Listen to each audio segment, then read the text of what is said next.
All right. Welcome, everyone. Good morning, good afternoon, and good evening to everyone who is joining us today. So we're going to have today the final pitch of the Engaging Our Future Innovation Challenge for Sustainable Society competition. So for the past several weeks, our 10 finalist teams who were chosen during the webinar at the end of July have been mentored by the professionals in sustainable development industry. And today these teams are ready to show off what they came up with and how they were able to improve their projects over the course of the past 2 weeks. With us here today, we have our panel of judges who will be listening to the projects and for deciding who will take up the top 3 positions in our competition. So allow me to introduce the judges who are here with us today. All right. So we have today with us Dr. Teraffic, who is the Assistant to the President for Innovation Affairs. Also, we have Mr. David Galapo, who is co-founding partner of SDGX. And last but not least, we have Dr. Faiz Shah, who is Yunus Thailand Foundation. So would you want to say a few words? Sure.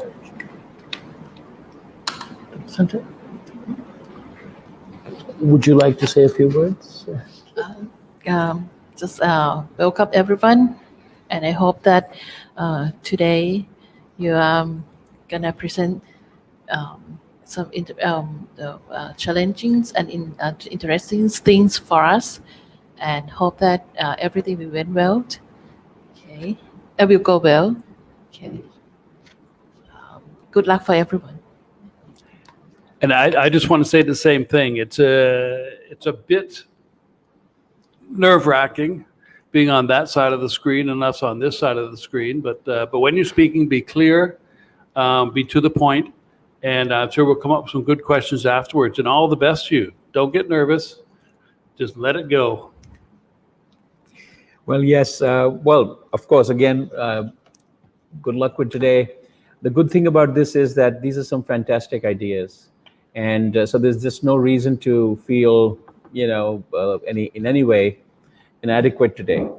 The biggest thing that I think is working for everyone today is the fabulous mentors that you've all had, because I'm happy to know quite a bit about a lot of the work that's gone in, because I know some of the mentors.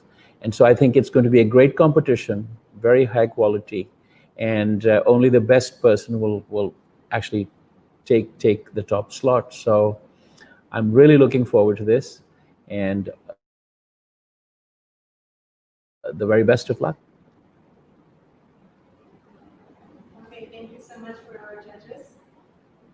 The way this final pitch will come together today is that every single team will come onto the live stream and they will have 7 minutes to present, followed up by the 10 minutes of Q&A questions for our judges. And the next team comes in, and at the end, we will decide on who is going to take up the first 3 places and announce it towards the end of the session. So without further ado, I think we're about to start. Our first team is here. Please welcome a team called Merca. And I think they're here, so if you guys are ready.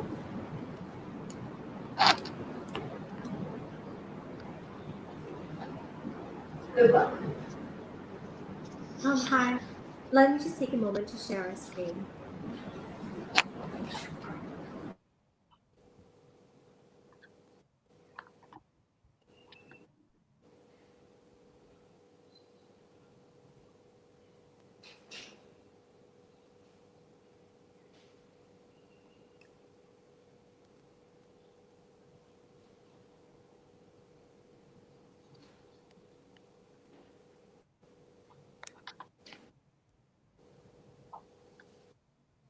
Okay, can everyone see?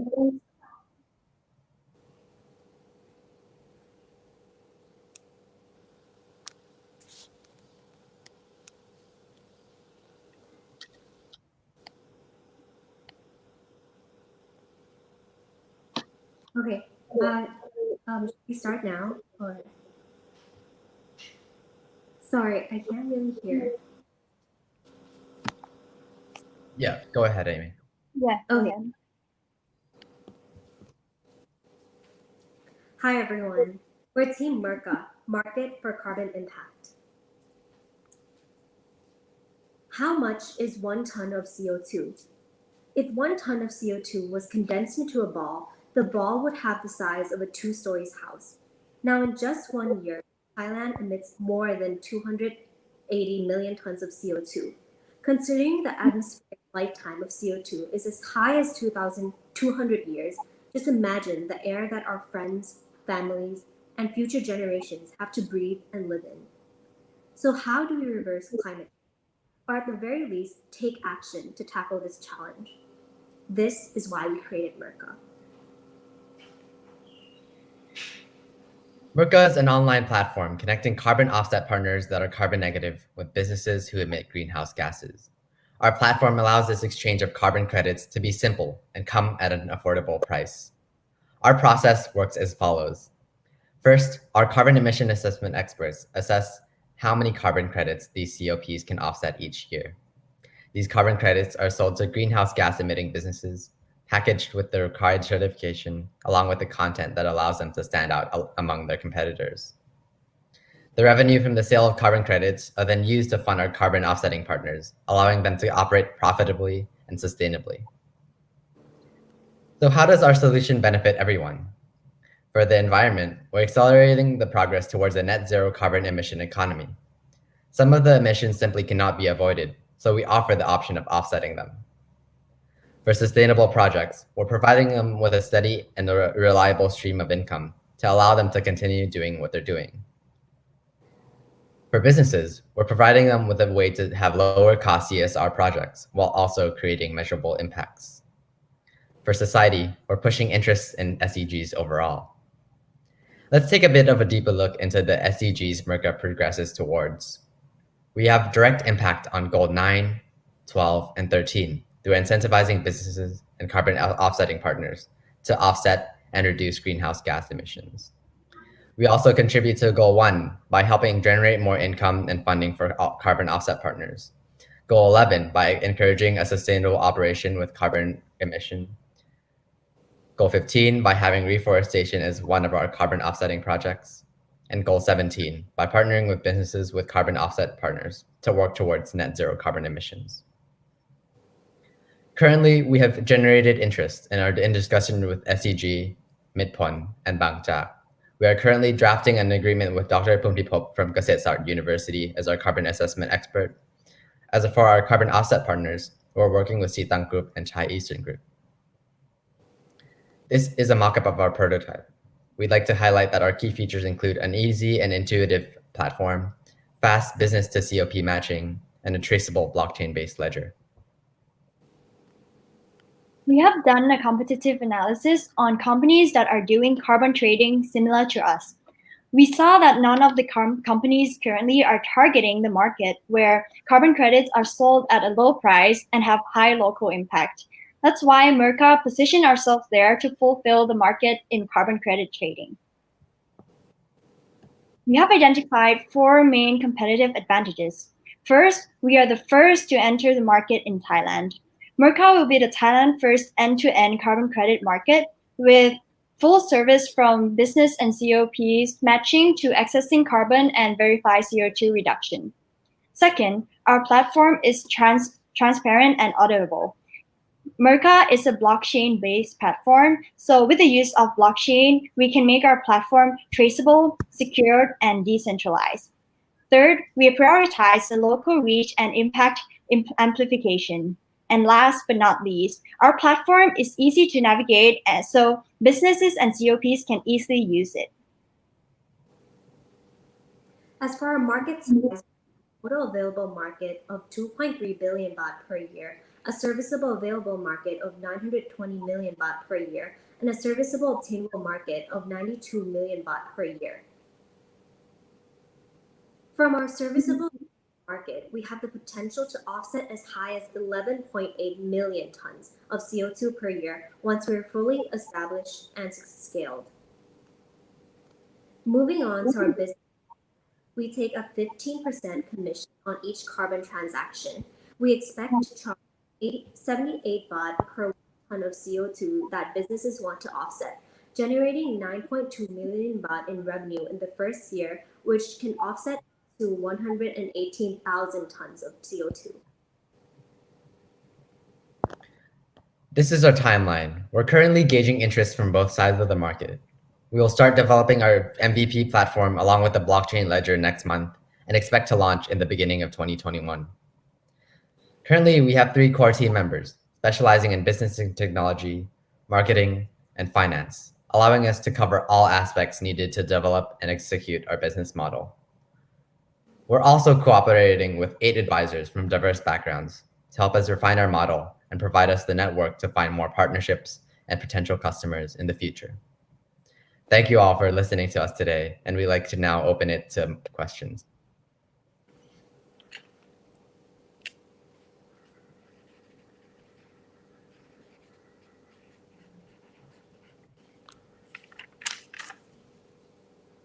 Can you guys hear me okay? Yeah. Yes. Yeah. Nod your head? Okay, good. Technology works. I've got a couple of questions. Is it true in your presentation you were saying this would be the first carbon trading exchange platform used locally here in Thailand? Is that correct? Yes. We're the first end-to-end platform, online platform here in Thailand. And what is going to stop a competitor coming in? Yeah, if you can run through your slides, that's good. What's going to stop a competitor coming in? What barriers do you think is going to protect your startup as you go a little bit further? Yeah, so initially it's us being the first to market. It's also us having the initial partnerships with these large corporations who are one of the biggest emitters in Thailand. In terms of stopping other competitors from coming in, we have our technology, but more so it's about the partnerships that we have and that we've generated throughout, the beginning of our journey all the way up until when our competitor comes in, and at that point, it's going to be very hard to answer.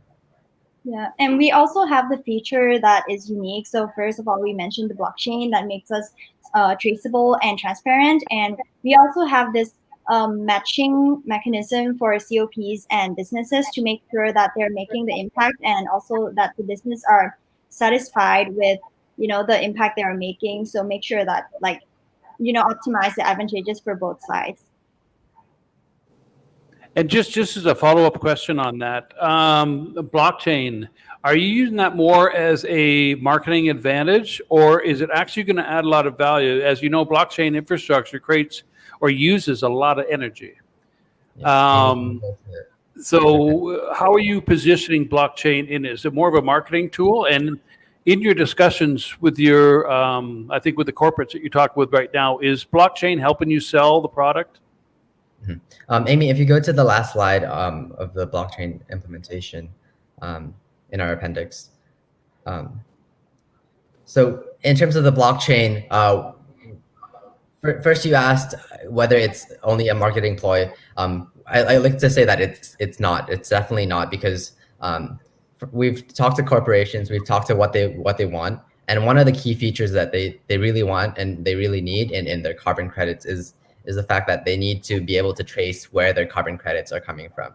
That's something that our competitors, some of our competitors in the international market can't offer yet. And we believe blockchain allowing us to track the process of the transfer of carbon credits from our carbon offsetting partners to us and to the businesses, that allows it to be transparent and very traceable. Even a long time down the line, that information will still be there.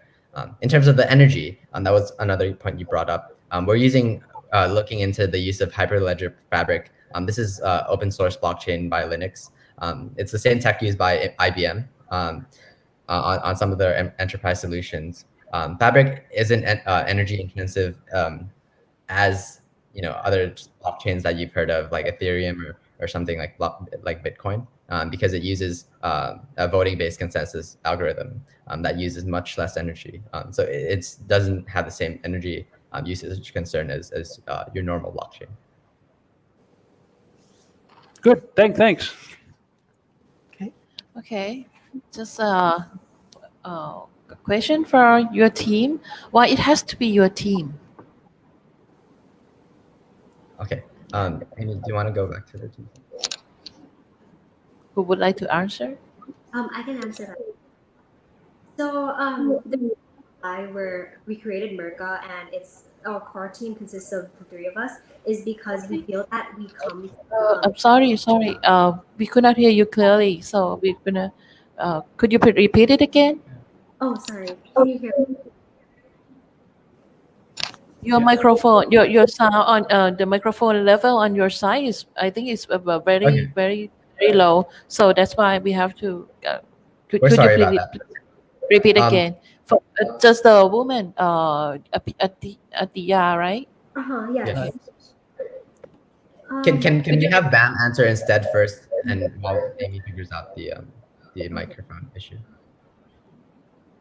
The reason that we think we're a valuable company is because, okay, first of all, our core team, we're doing it and we have, different backgrounds, so we can certainly develop can you guys hear me? It's going. Yeah. Sorry, there's an echo in the sound. It's a little hard for us to. We can hear. Go ahead. Oh, okay. Yeah. Go on. So our team, we consist of three members, which is from diverse backgrounds. So this, I think, it's valuable for our team to be able to develop a sustainable platform. And if you ask in terms of why businesses and our customers have to choose us, it's because in our platform, we when we sell it to business, we also wouldn't sell in carbon credits, but we sell as these are projects to use businesses as well. So when they buy it, they will have the feeling that it's not just they also not only getting the carbon credits, but they will get our project. And with our matching, we can help them to find COPs that also align with their vision and possibly the UNG's goals. Okay. Well, my questions are also along the same line. I mean, because the market is quite well understood. You've got a good grasp of that.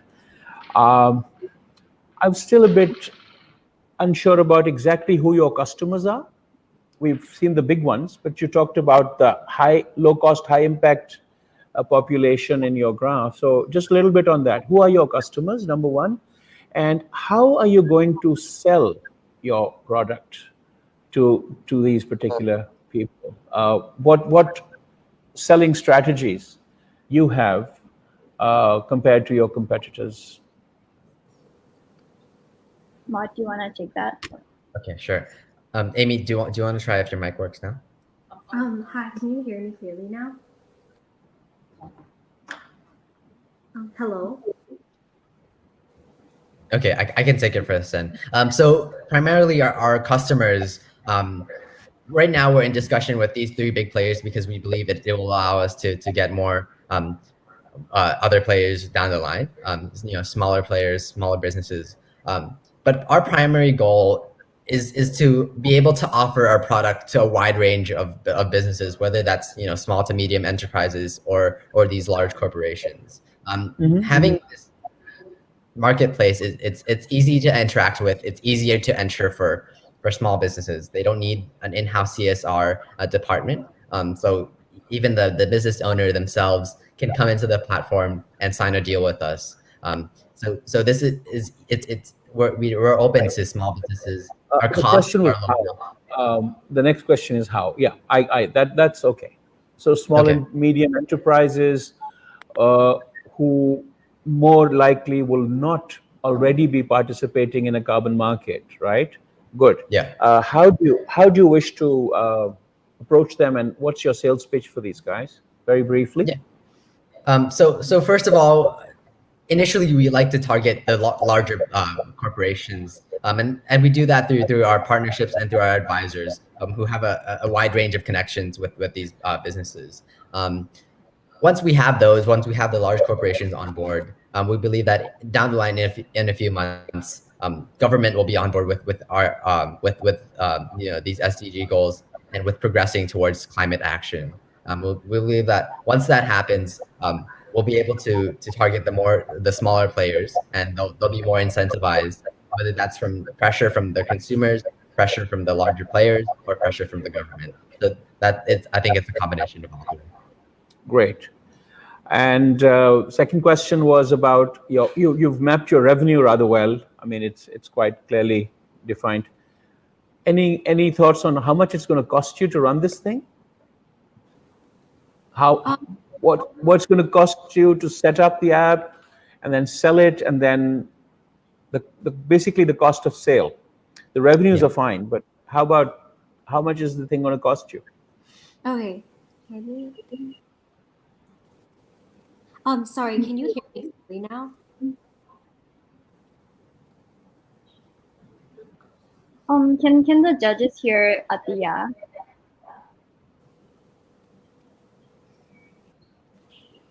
Shall I repeat the question? We can hear you. Yeah.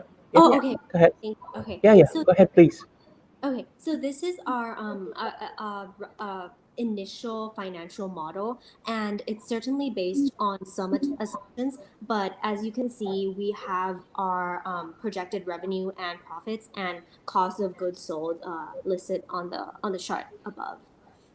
And this doesn't include the initial amount that we need to start our platform. It's just the cost once we've got our platform running, and this is just our initial projections of the costs and the finances. Yeah.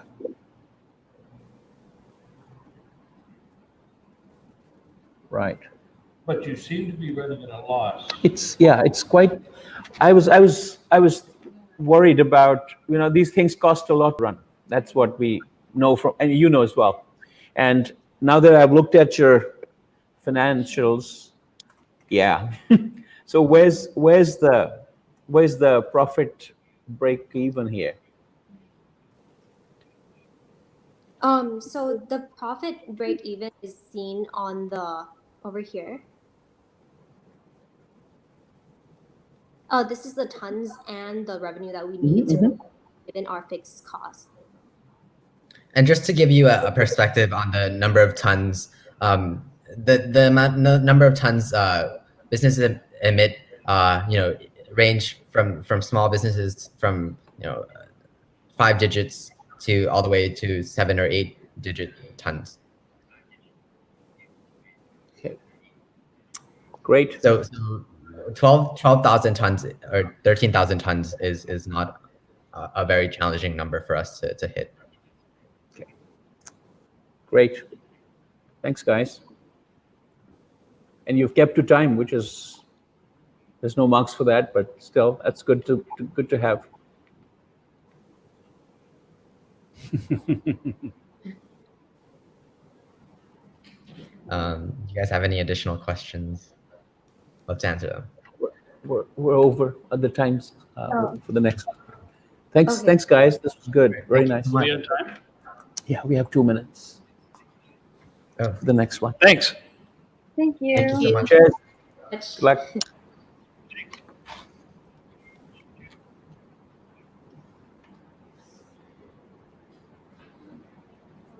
just have Team Merca join us and pitch their project. Next up, we have the team from Donest.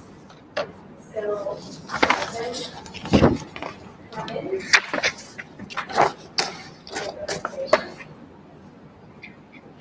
Okay. Hello สวัสดีครับ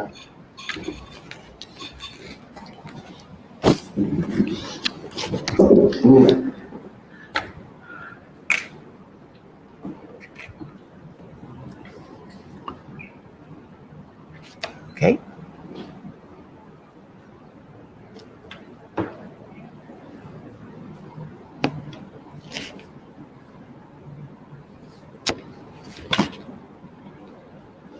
So are we waiting to begin exactly at 10:30, or you can begin a minute early? It's 10:29.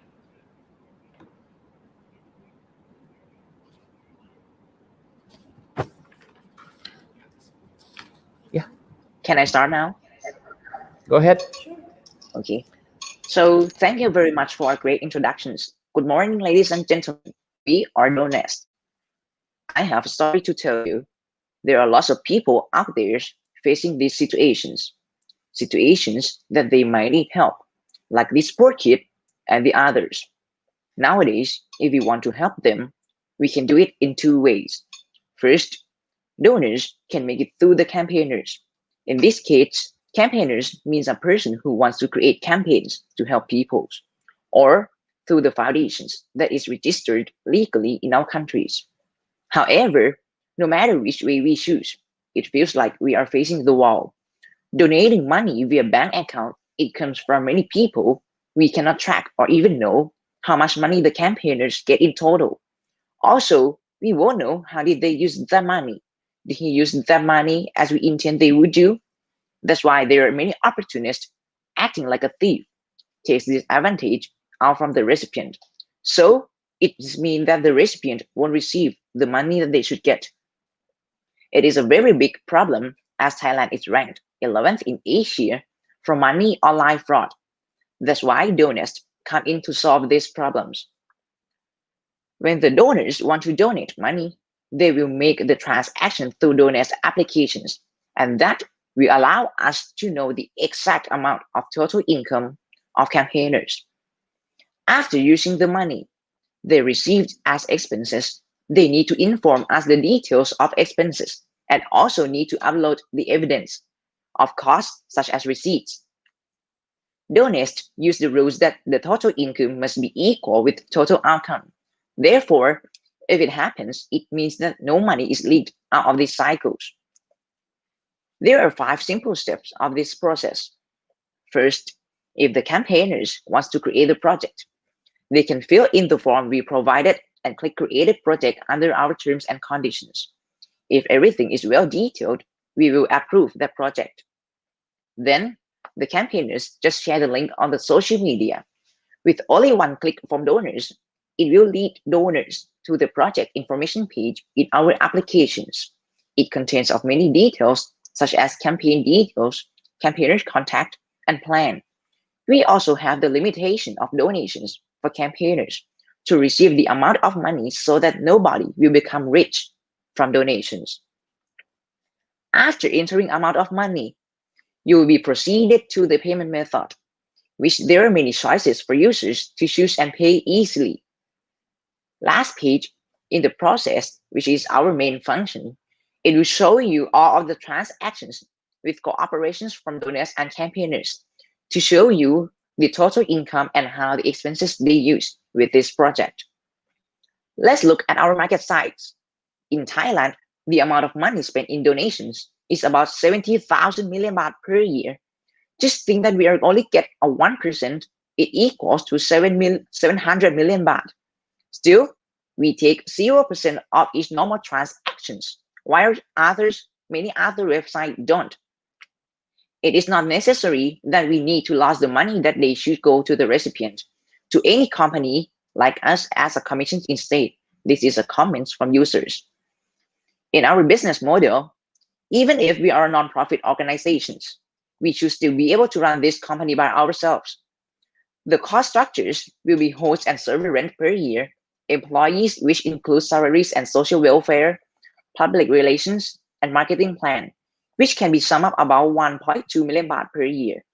So we concluded we need to find 1.2 million baht as our revenue to reach the break-even point. There are 2 ways from our revenue structures.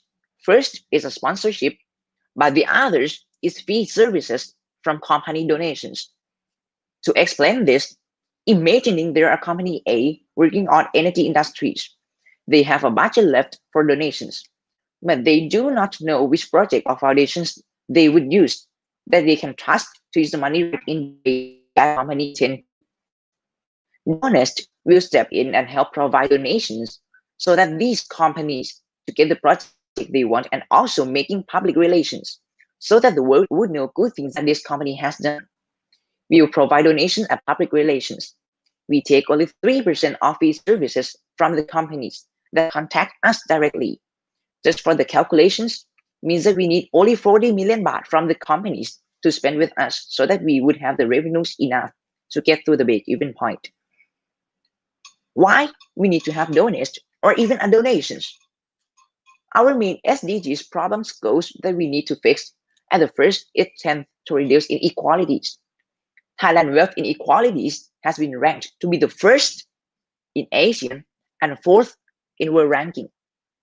It makes us focus on 10.1 goals, making a sustained income growth of the bottom 40% of the populations at a rate higher than the national average, so that the countries will become better. The next is the 16th one. 16.5 told us to substantially reduce corruption and bribery in all their forms, which is one of our main goals of Donest. And 17, partnerships are for the goals. 7.3, they told us to mobilize additional financial resources for developing countries from multiple sources. However, from our three main goals that we look up, it can still lead to the other goals left through the campaigns created in our platforms. And this is one of our advisors' opinions to Donest. He was very impressed with creativities and creatings. The 0% commissions for using the app will encourage more donations through secure platforms and reduce opportunities for fraud. Which thank you to Mr. William, one of our advisors for the teams. We want to tell you that trust is like creating a castle that we need to create a strong base first before go to the other part. We intend to be an iron castle. No matter what we face, our trust won't be collapsed. Our teams aims to create trust over Donest platforms. We have graphic designers and content creators, business marketing and coordinators, and developer and tech in our teams. Finally, we believe that a sustainable society is a society in which people help each other. Donest, follow up your donations. Thank you.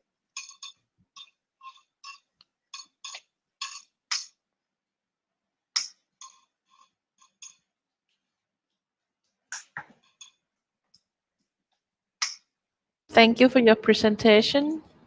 I just have some questions. Why it has to be your team, and could you elaborate more about how to attract the company to get to like and the fee that you would like to acquire from the project that you would like to offer your service? We would like to create a platform that nobody does, and we would like to do it immediately as soon as we can. And for why does the companies need to use us? Our customer segment was a small and medium size of organizations, and although big companies can use us too, they can reduce their public relations cost to spend on advertising. That what are they doing for the socials? Because we can use it on our platform as our users is the one who loves to donations, which is exactly the customers that the companies want.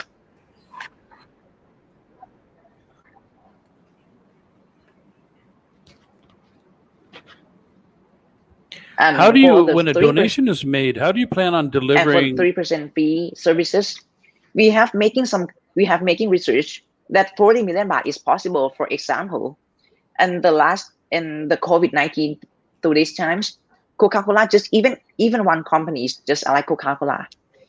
He spent the 25 million baht, which is over 50% that our goals want. So we calculate that it is possible for us to look for companies with the exact foundations to be matched.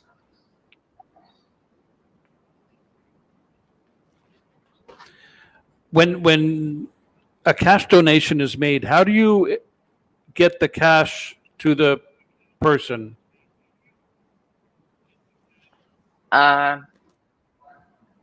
platform Donest is in the middle of this process because we are tracking the total income and the total expenses through the process of taking cash from campaigners to the recipient is like a campaigner's job that they will do it and tracking and give information update feed in our applications. Because our platform, we also have an update feed so that the campaigners will be allowed to update everything that he has done in this project.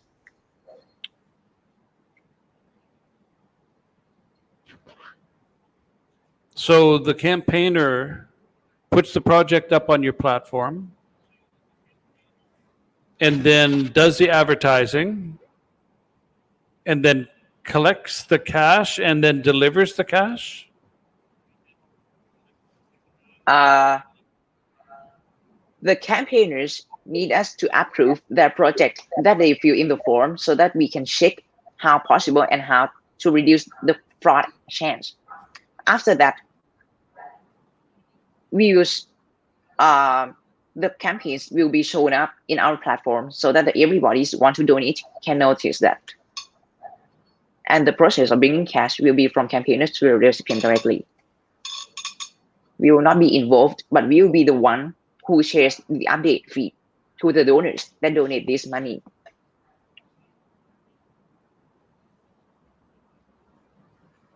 Okay, I get it now. Okay, thanks. Well, my question was similar because I was trying to also understand what are the specific services that you are selling to what kind of a customer. So I was going to try to get a segmentation of your market and what unique selling propositions you have for each of those segments. I do understand that this is a very much needed service in the way that you project it as a, transparency, accountability, trust business. But those are very generic USPs, right? So if you could be a little bit more specific on how do you segment your market and then what kind of specific service would appeal to these guys? So if I have to give an example, a company working on energy industries, they can't be sure that which project or foundations or helps that they should give to with this amount of money. For example, they might be in a village outside of the countries in the countryside that doesn't have electricity for use. But if they hire Donest, they can find that and they can advertise this to the people that this company is doing great things.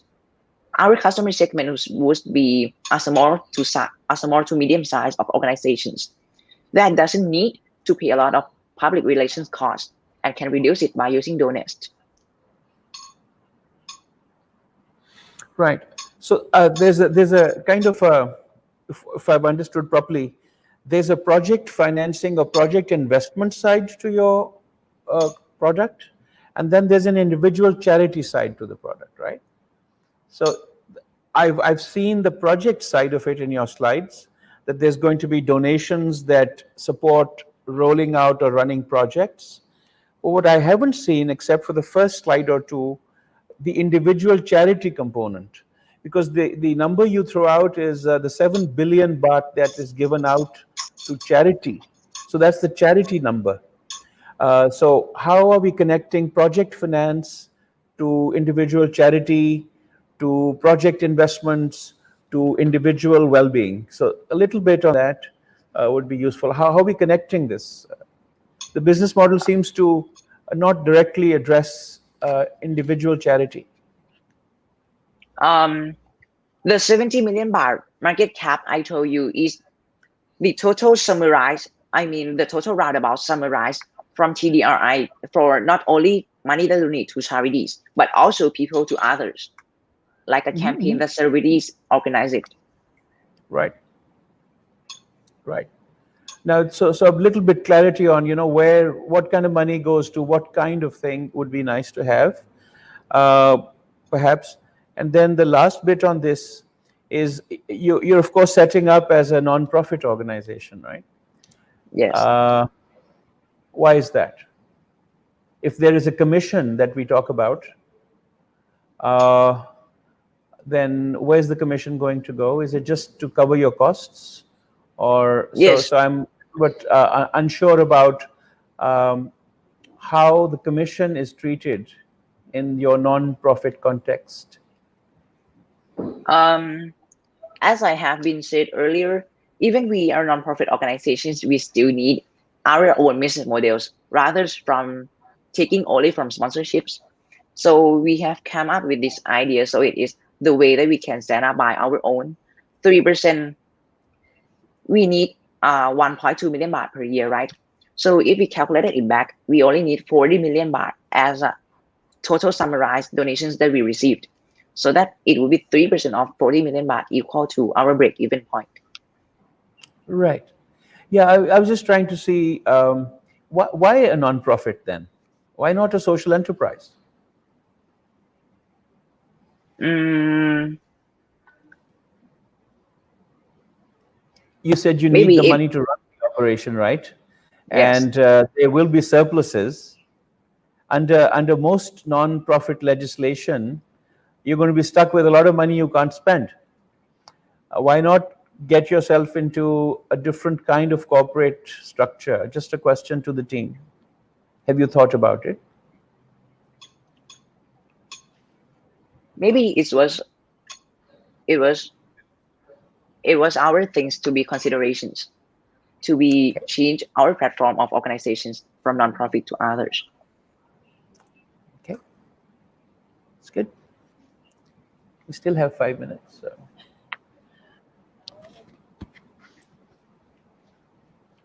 But just to add a question on that, I mean, you have to generate revenue. You got to cover your costs. But why not take a 1% commission? In that sense, I mean, you can, even as a nonprofit, you'll have to plan for what you do with that amount of money that you have extra, and it doesn't stop you from actually making your own donations with anything.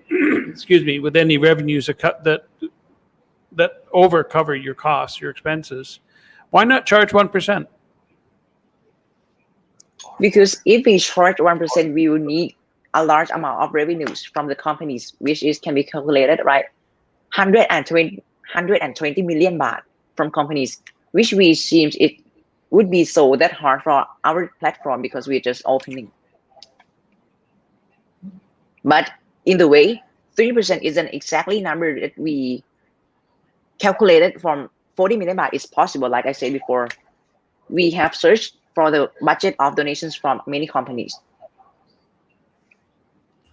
But let's say if your break even is 40 million baht, what if you do 200 million baht? What do you plan to do with that extra money at 3%?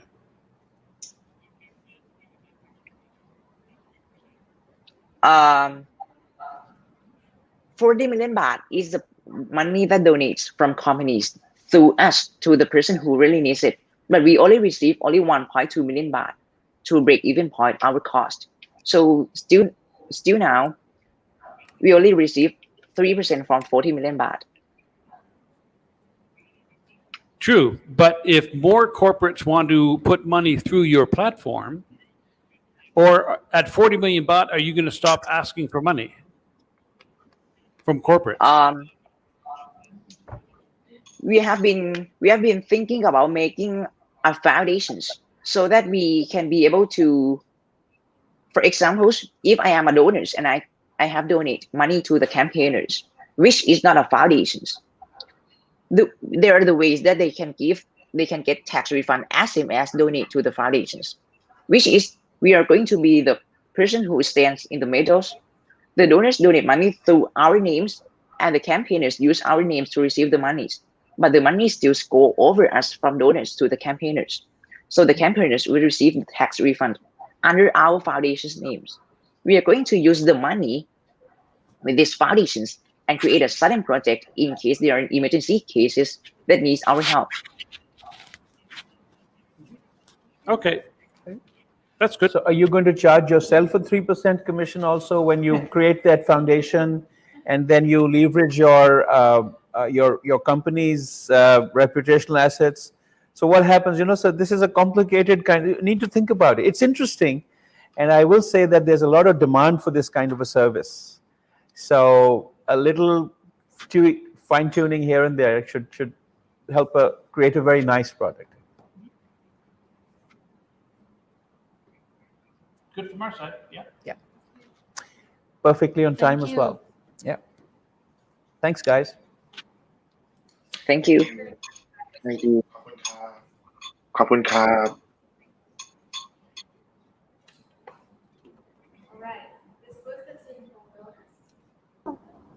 All right, this was the team called Donest. And we're now ready for the next team coming in, which is Team CareConnect. Let us.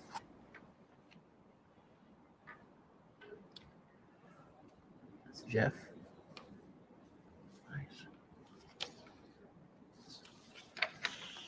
So hopefully these are ours. The distance between him and the hospital is over 170 kilometers.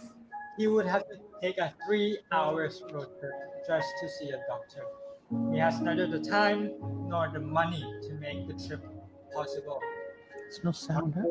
The only one who has completely no access to healthcare. Millions of people around the world face this problem too. But the CareConnect platform is here to solve that.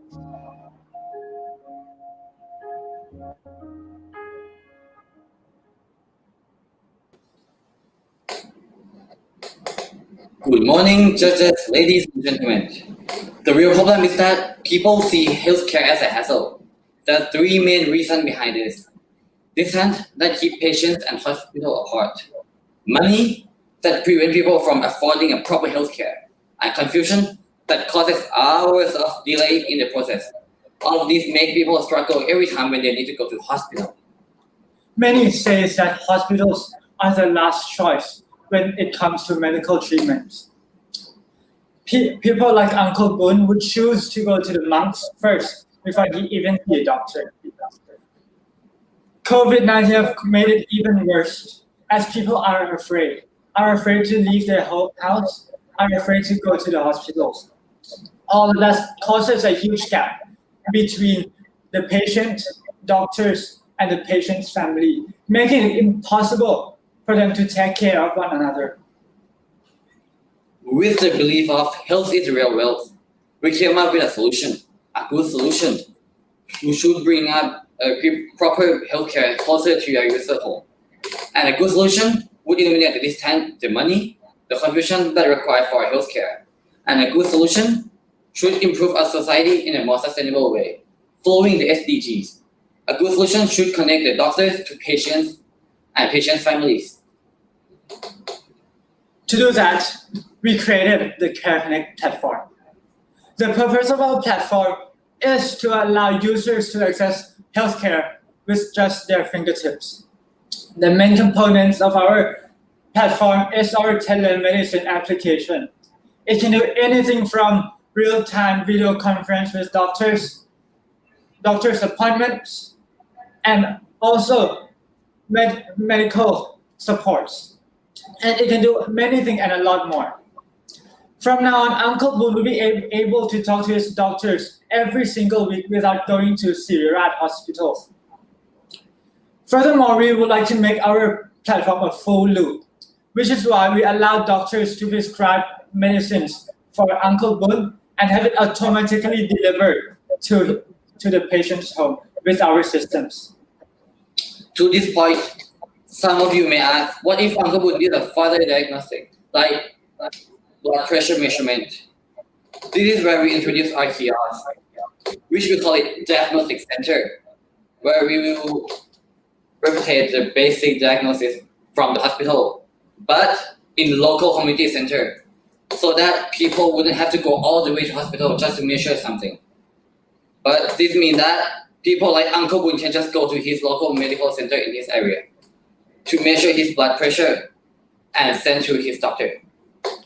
In the future, we plan to solve other problems as well, such as medication management at home, where many people, not just elderly people, forget which medicine to take. Which is why in the future, we will be introducing accessories such as the NFC scanners and also a personal artificial intelligence medical robot to help users to manage medical at home. In order to make all this possible, we must think about our business behind our ideas. Do you know that each year, over 2.4 million people in Thailand are dead because they didn't have a chance to go to proper healthcare in time, and more than 400 million people have no access to healthcare at all. That's our target customer. That's our users. After doing competition analysis, we are confident to say that we are the greatest, the most convenient, the easiest on the market right now.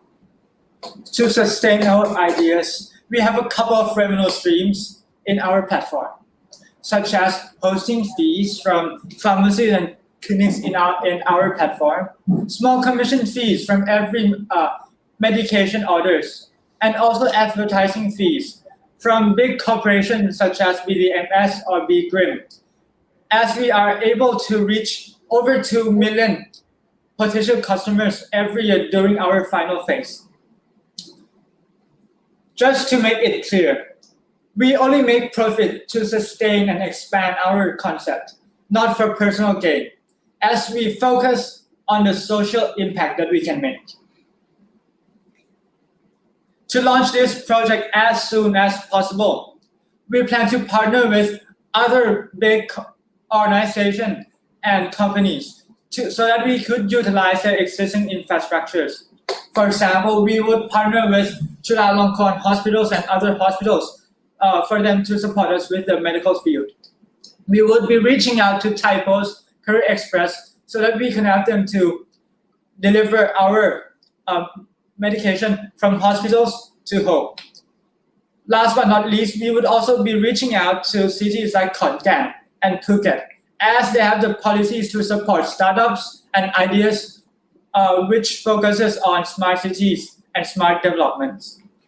However, we believe that our team is as most important as our partnership, which is why our team is full of dedicated people, capable and diverse people. For our future plan, we will use the prize money as a jumpstart cost and for our investment, also to the launch of our pilot project. And if our pilot project succeeded, we plan to expand our platform into bigger provinces. And if we prove to be successful, we plan to launch our platform in other countries in Asia. For example, India. Since India has a similar problem as Thailand, but a lot bigger. To sum this all up, our platform will remove the hustle from the word healthcare, allowing healthcare to be more effective, efficient, and more accessible than ever before. Now with CareConnect, Uncle Boon can get a proper medical care without any struggle by bringing healthcare closer to his home. Help us make everyone wealthier by making them healthier, so that in the end, we can be all connected with care. Thank you very much. Thank you.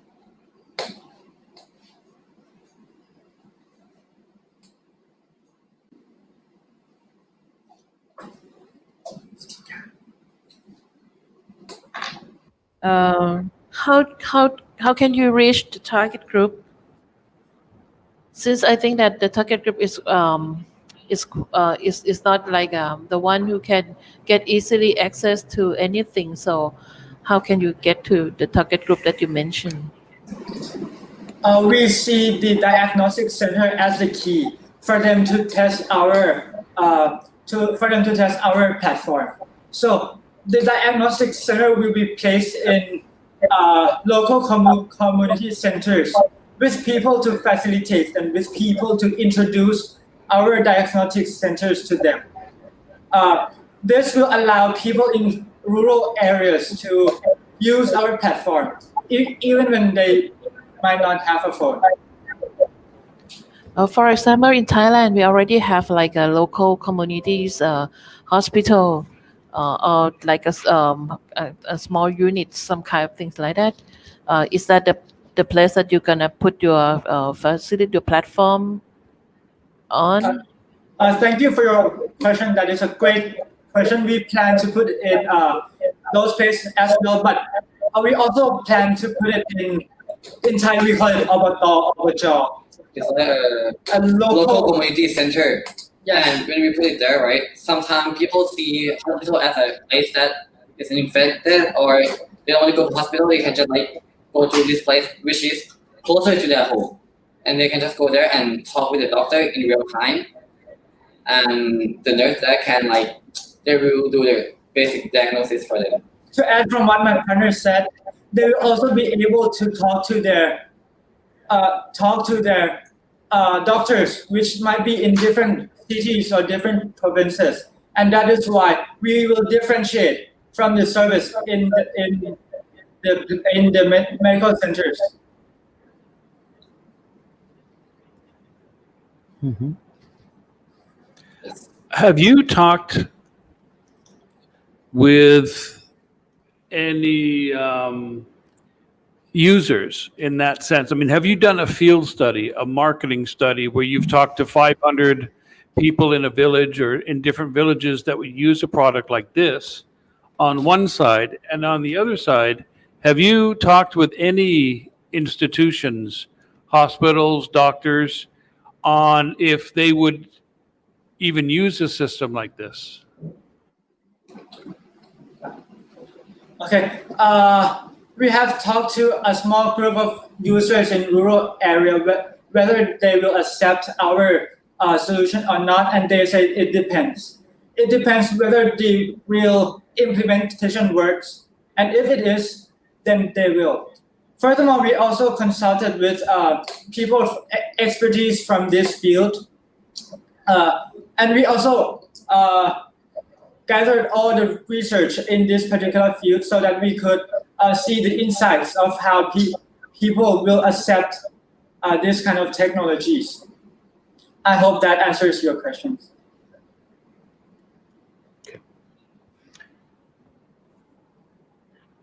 And I think on the other side of this as well is, even if you're only using a mobile app with doctors offering some sort of assessment, I mean, how does that get paid?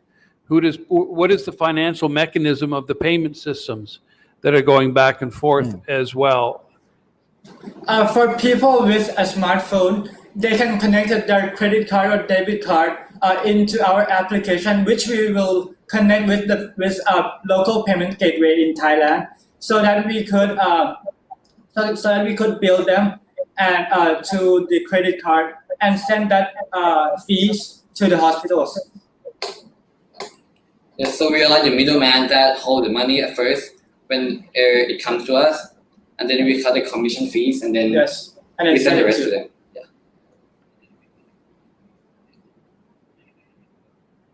Because you'd have to also look at the insurance companies, because some of this would be covered by private insurance and some may be covered by government insurance. So the insurance company becomes a stakeholder, the doctors become stakeholders, the users become stakeholders, a payment system also becomes a case holder. So it's a good concept, but you got to sort of map and have discussions with all these stakeholders just to make sure that they're agreeing with how the flow of your platform works. Yes, right now, currently we are in the process of reaching out to those companies, but according to our plans, they should work under the platform perfectly. Okay. Well, great. I also had a similar sort of initial thought when I heard your presentation, and which was asking who actually is the customer here, because we were talking about individuals using the apps, but we're also talking about companies advertising. We're talking about companies selling support services or data services.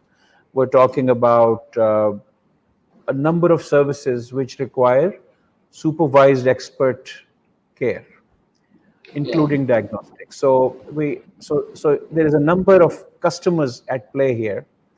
And so I would like to think you've thought about each of your particular customers, whether they're doctors, whether they're diagnostic service providers, whether they're insurance providers, individuals, caregivers, corporate insurance plans, corporate well-being plans. A number of people come to mind. And again, there is no doubt about the demand for an efficient connecting service, and you're on the right track.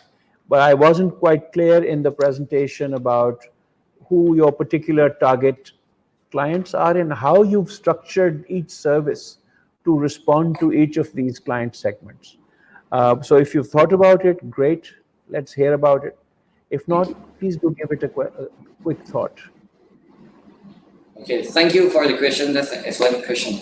So we are planning on not just for the community, local community center that we put our diagnostic center on, but we are planning on franchise selling. So basically, if there's a retired nurse or I think what better answer your question is that the users, the customers, our customers of the application itself is normal people like us, people in rural areas, people with smartphones, people that have problem connecting, accessing healthcare.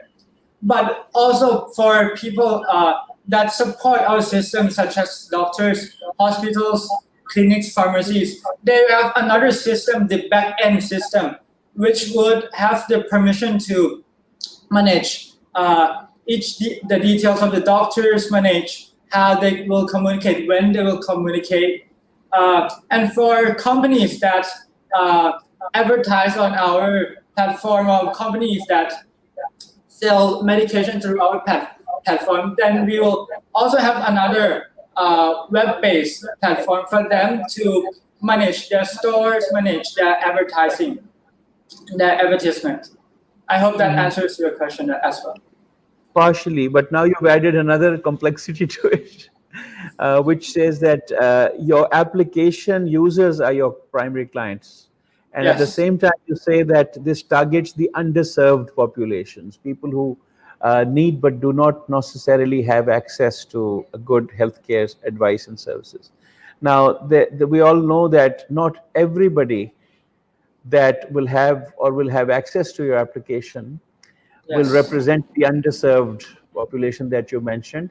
And most likely the underserved populations will not have access to smartphones and high-end applications or be digitally literate enough to be able to use these things. So another thing basically when you reconceptualize some of this, maybe something to think about. Because it would be a shame if such a useful service cannot get down to the people who actually will benefit from it most. And that's the whole idea of the SDG angle to this thing. But I have other few questions also. Maybe you can give them all a complete, like a combined kind of an answer. I was also fascinated by the kiosk itself, the diagnostic kiosk. And so I'm not sure how well advanced that product is. Is it a commercially available product, or is it something that's a prototype that you guys are working on, or is it a licensed product that your CareConnect will use? A little bit more about the diagnostic kiosk itself.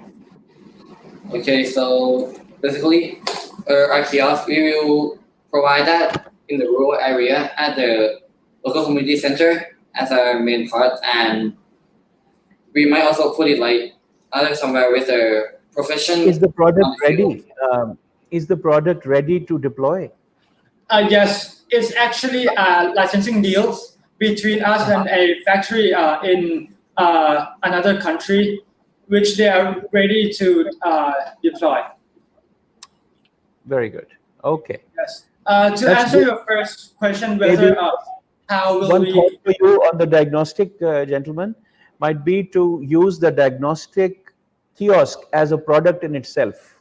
You could actually have a completely separate business idea to market the kiosk itself to various outlets, and that might help you in some way support some of your initial transaction costs for setting up the application. Just a thought. To add on to yours, thank you for that suggestion. And we also have another interesting point about our kiosk. We actually sort of a franchise deal where we would franchise our kiosks, our diagnostic centers to other companies, to people, for them to make some revenue from that kiosk, but also have to pay a monthly fees to us, as we are the one who provide them the kiosk. Good. Thank you. We have a minute. I just would like to know that have you done any feasibility on like a financial side? Have you done anything? Have you calculate some? We have done the competitive analysis between us, our platform, and other existing platform in both in Thailand and in other countries, and we found out that we are the most convenient, we are the easiest, and we are the cheapest between all of them. So to answer your question, whether it is feasible or not, I think we are confident enough to say that we are able to deploy this as soon as this meeting is over. Okay, thank you. Okay, well, the meeting's over, guys. Good luck. Thank you very much. Cheers. All right, this was Team CareConnect. Okay. Next up, we have a Team Teraffic. So let me just bring them up.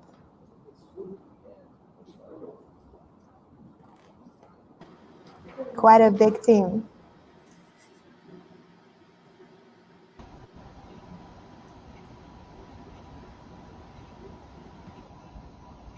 Hi, can we start our presentation? Yeah, hello. Okay, so we are Teraffic, good afternoon, and what we want to say is cars can go more than 100 kilometers per hour, so theoretically I could drive a car and travel 10 kilometers in less than 6 minutes, but that's not what happened when I drove to my friend's place. I had to sit in my car, moving inch by inch, waiting for another hour, and I'm sure everyone has experienced this at least once in their lives, and for many of us, at least once a day. Traffic.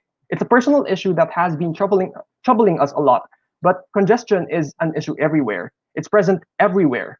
And traffic actually costs billions of dollars in productivity, especially in the national capital region of the Philippines. But getting stuck in traffic does not only decrease productivity, it also contributes to the well-being of individuals, to global warming, and to road accidents. To decrease congestion, the flow of cars has to be more efficient, which is why all countries has its own traffic management sector in the government. However, gathering data and implementing a traffic scheme is costly. The usual scheme is a trial and error game, and this is really inefficient and costly, whereas artificial intelligence and algorithms could actually solve this problem much more efficiently. Again, another problem with this is that intelligence and algorithms need big data and relevant data. And this is where our proposal, Teraffic, comes into picture. So our framework is composed of 5 steps. I'm sorry, this is the previous slide. So our framework is composed of 5 steps: create, play, capture, optimize, and implement. We create game levels based on existing road topologies, present the level to users to gather data, capture the strategy and decisions of the players to save as a data set, use the captured data to optimize a neural network, and implement the algorithm to existing road infrastructure.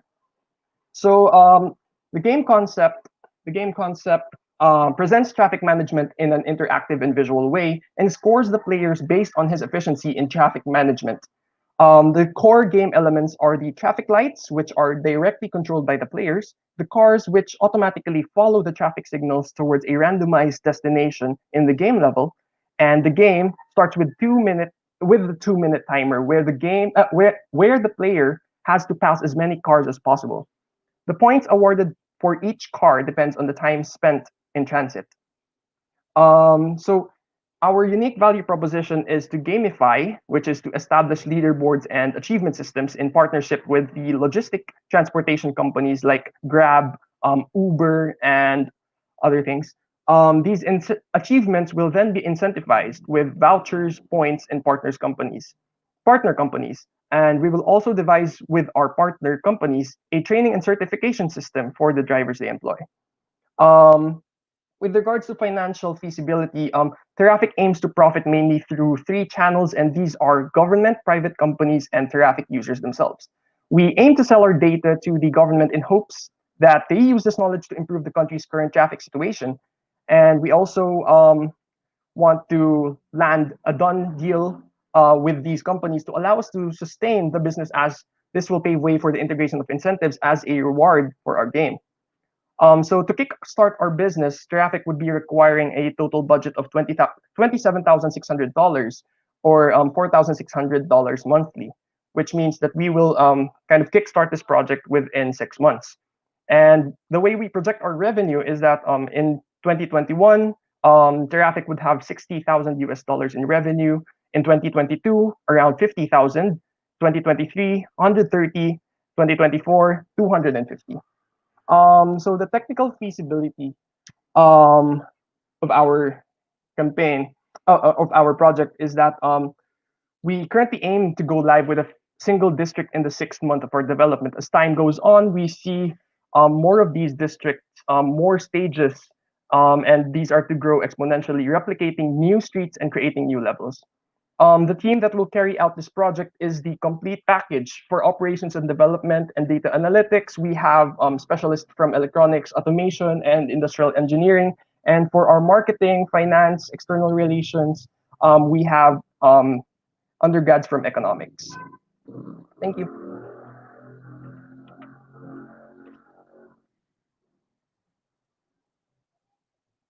That would be the end of our presentation.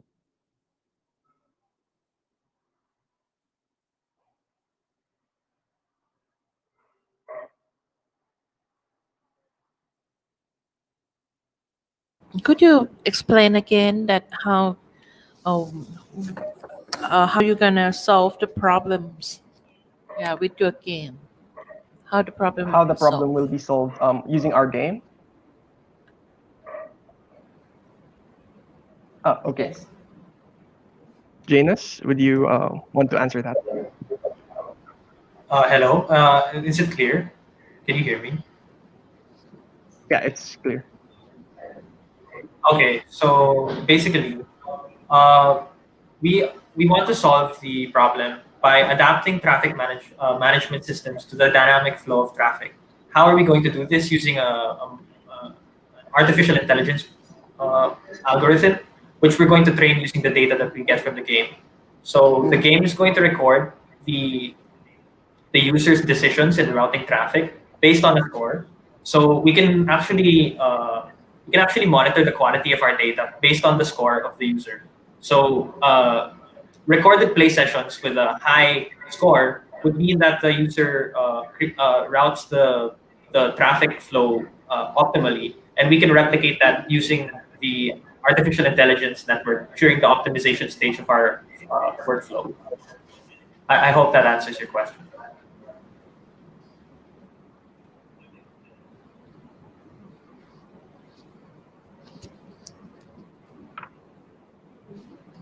Yeah.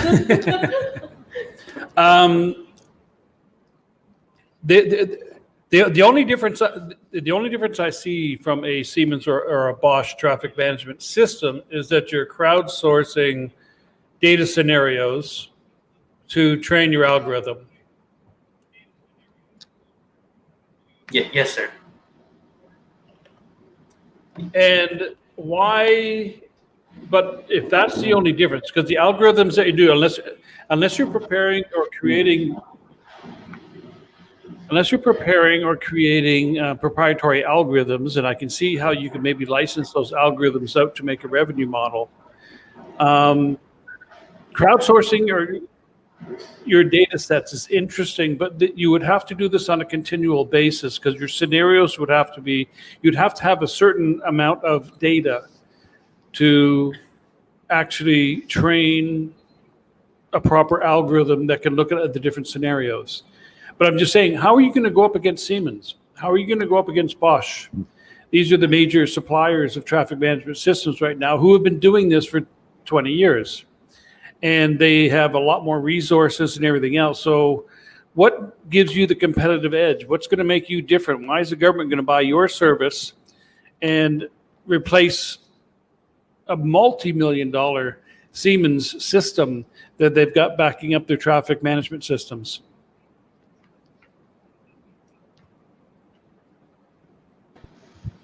I guess I'll try. And thank you for that question. So I guess our unique value proposition for that one to make to differentiate our solution from humans would be, I think, our marketing strategy and tactic. For example, we would want to, like mentioned in the UVP, we will partner in partnership with transportation and logistics companies. We would want to incentivize the game, and this is the our way of creating the user base, and creating a continual user base, so to compete with Siemens. Aside from that, the other unique thing that we wanted to do, what that we were trying to do, is the partnership with transportation and logistics companies to create certification, and maybe um maybe to the maximum goal would be to get licensure test, but at a minimum is to get driver certification in companies like Grab and Uber. So for example, um the the drivers that would want to be employed by Grab or Uber or whatever transportation company now, they could just use the game as a test if they are versed in traffic laws and regulations. To add to that, we also want to kind of humanize the learning of AI, because we have players, actual people teaching this algorithm to conduct or to control these traffic.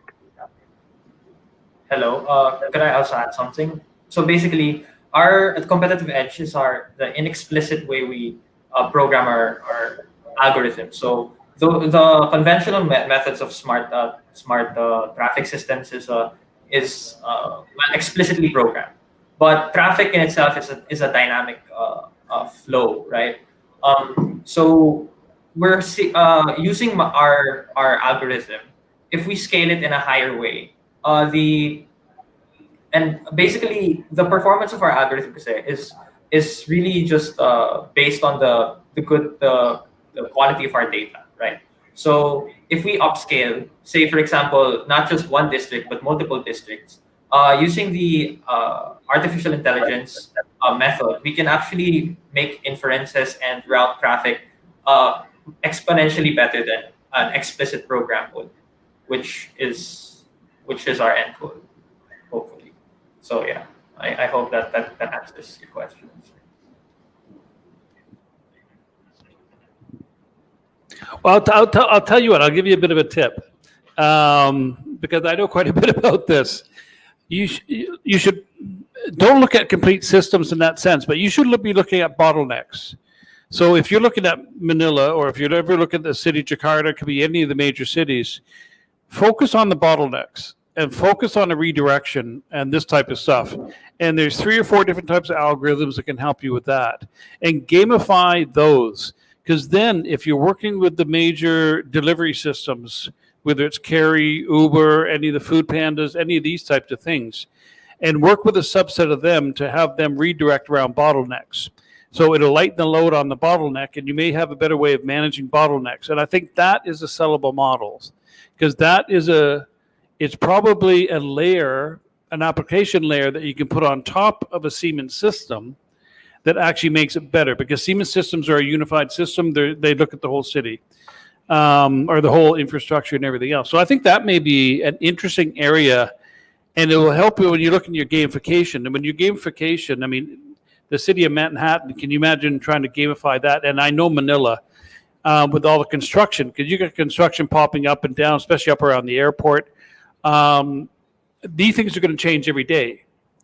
And it's going to change if it's raining or if it's not raining, and it's going to change. So you need to bring in weather data into this at all. You need to bring in school data, any type of emergency, whether you got the president moving out of the palace going to the airport. I mean, any of these types of things, right? So maybe if you focus on bottlenecks, I think it'd be really interesting in doing that. Just something to think about. Yep, really great suggestion. Thank you. Well, we've got about 6 more minutes to go, but that's plenty time for a good question, right?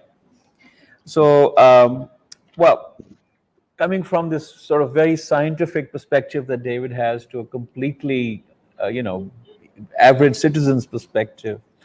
I was thinking, if governments buy this project or product, is great, but then the competition is going to be pretty steep, as David identifies. Is there an average person's aspect to this population, to your project, that will help the average citizen plan their day?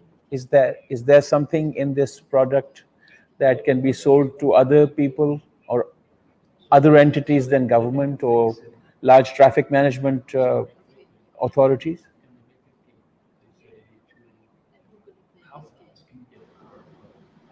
Well, actually, the method that we use to crowdsource the data is a game, sir. So um, anybody could pick it up.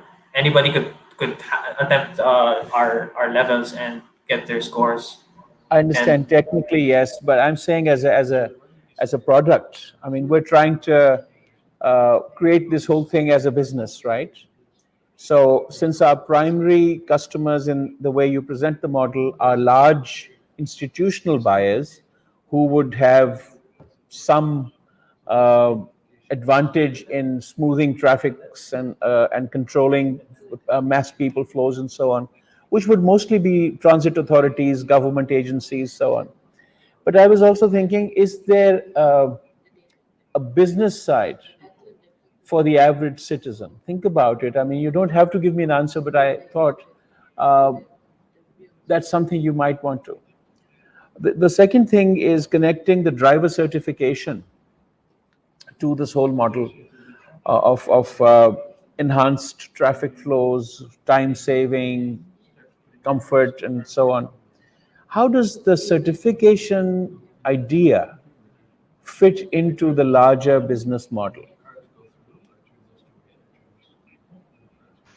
All right. So, thank you for the question.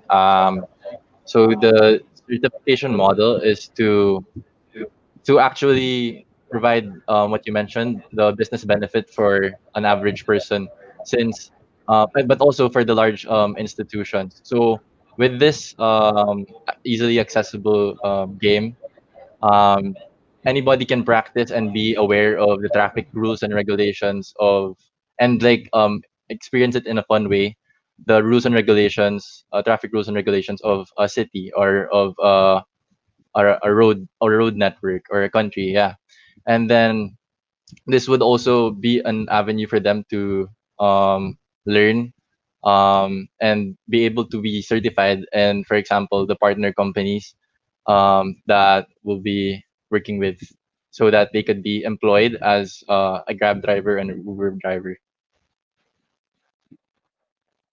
That this certificate would somehow differentiate one Uber driver from the other, and it would create an incentive for people driving for hire to somehow pay Yeah. for a certification license.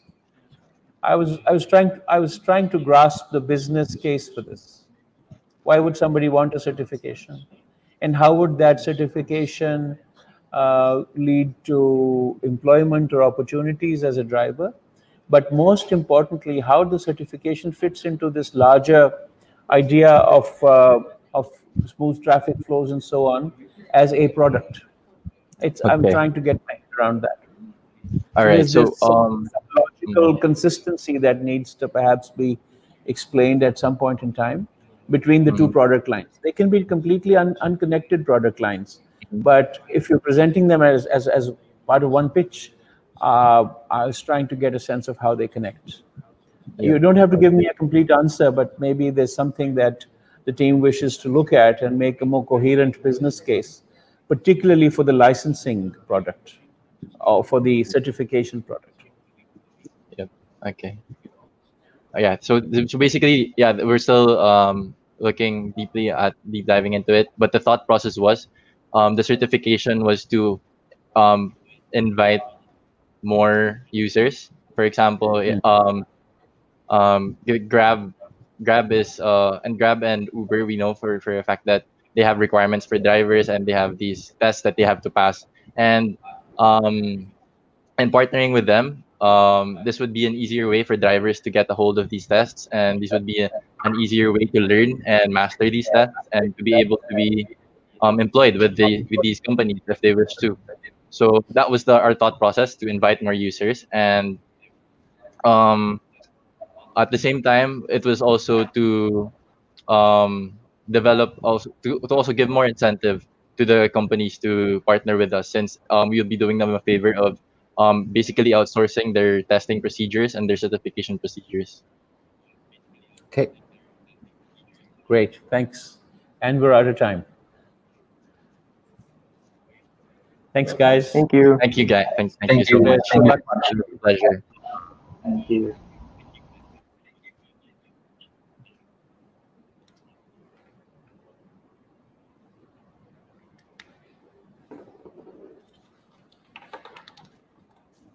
We're more or less keeping on time. Okay. We just had Team Teraffic present their project. Next up, we have the team called Termtem. So I think they're here. Hi, can you hear me? Yes. Yep. We're still waiting for one more member to join. Hello, can you hear me clearly? Maybe it's a good idea to get started because your time's already begun. So you don't want to be waiting around too long. So please go ahead and let the colleague join as they come.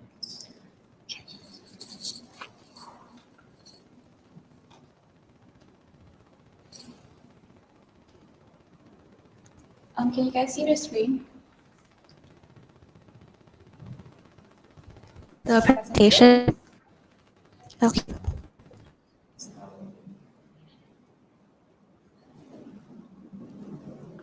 Drowning amid a sea of plastic, Bangkok has been the center of waste production in Thailand, especially waste from plastic. Up to 4,400 million plastic bottles are being produced each year in Thailand, which is equivalent to 4,400 Olympic-sized swimming pools, and up to 50% of these plastic bottles are single-use plastic. And when we're talking about the sea of plastics, we do literally mean the sea full of plastics. There are many negative consequences to a large number of plastic used and disposed each day. Perhaps the most obvious one that we can all notice is the improper disposal of plastics, which ends up in the ocean and adversely affecting its ecosystem. So, what's the root cause of this plastic problem? Even though we know that using plastics has many negative consequences, why is it that we still keep using it? The answer to that is very simple. Plastic is convenient. We rely on plastic on a daily basis. So think about it. Banning the use of plastics might not be the right solution to our problem. What we should rather focus on is what can replace plastic with that is just as convenient. That's why we created Termtem, a delivery refill service that brings technology to help you fill up your household cleaning products at all time, right to your doorstep.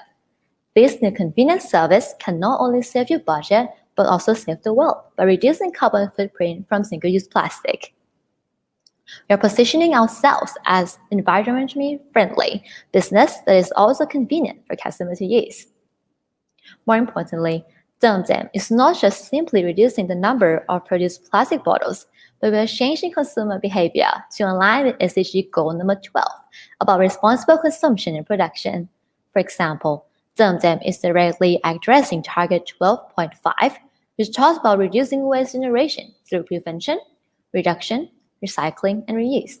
In addition to that, since SDG goals are just like a system, by tackling one main goal, we are also simultaneously helping achieve other goals as well, such as goals 11, 13, and 14.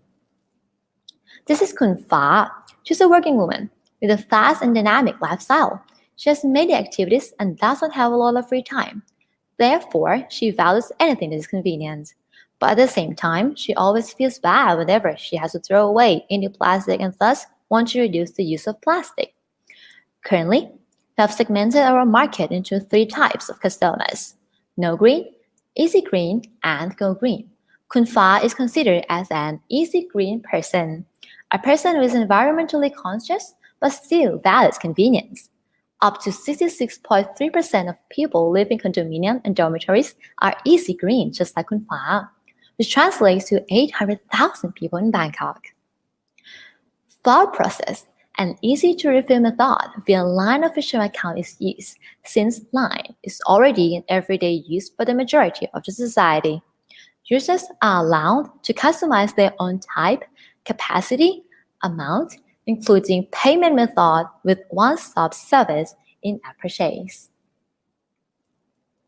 After payment, users can simply put the unfilled bottles on our shelves, which will be placed on the ground floor of the condominiums or dormitories.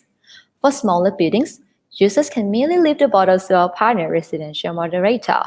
When our service car arrives, the moderator will pick up users' bottles, fill them up, put them in place, and notify you with real-time service. When users return to their residences, your filled bottles are ready to go with 8-hour refill service guaranteed. From the information we've gathered, these are the top 3 brands that we will first launch in our product line. These 3 brands cover 60 to 90% of customers' demand. So now let's have a look at our current business model. So our source of revenue is from the profit obtained from each individual refill service. In addition to selling each bottle individually, we're also selling them as packages. The reason why we're offering package option as well is because it will help us with the cash flow, inventory planning, and maintaining customer loyalty.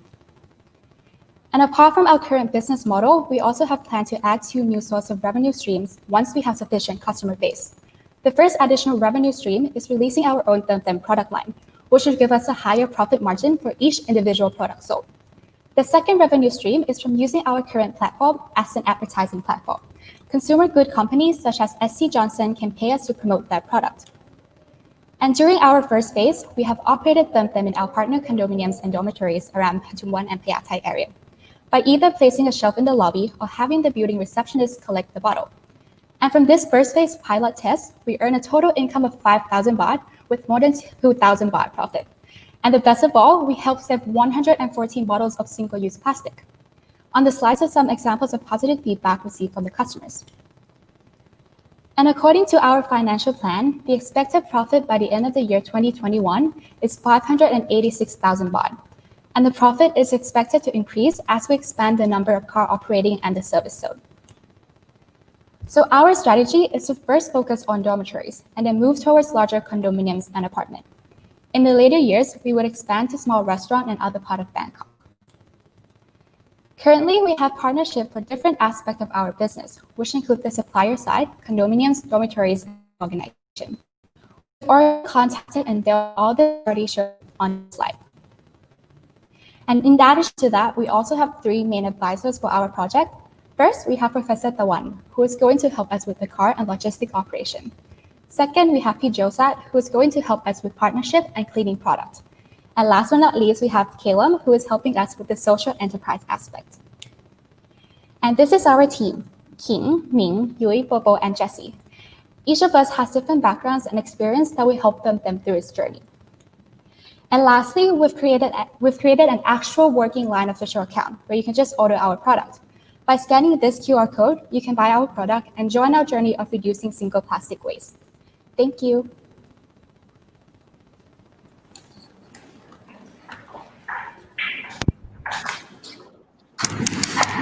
Okay. Thank you for your presentation. Very impressed. Could you go back to the slide, the one that show your timeline? The one that show the timeline. Yeah. Timeline. Yes, this one milestone. Yes. Okay. So at the beginning, you're gonna target on the dormitorium, right, and condominium, right? Later on, you're gonna you're gonna focus. Is it so your target like your target group is gonna be the one who live in condominium and dormitorium only, or it's gonna be expand to other group later on? Initially, we're planning to only target condominiums and dormitories, but as we expand more and as we start operating in different routes, we're also going to target restaurants since they're just on the way to the dormitories. So we'll be able to pick up additional income. But for the restaurant one, we won't go refill at the restaurant directly. We'll have like a service similar to sprinkle water, where you where we already have a packaging and we just replace the old one with a new one. But initially, we're only focusing on dormitories and condominium first.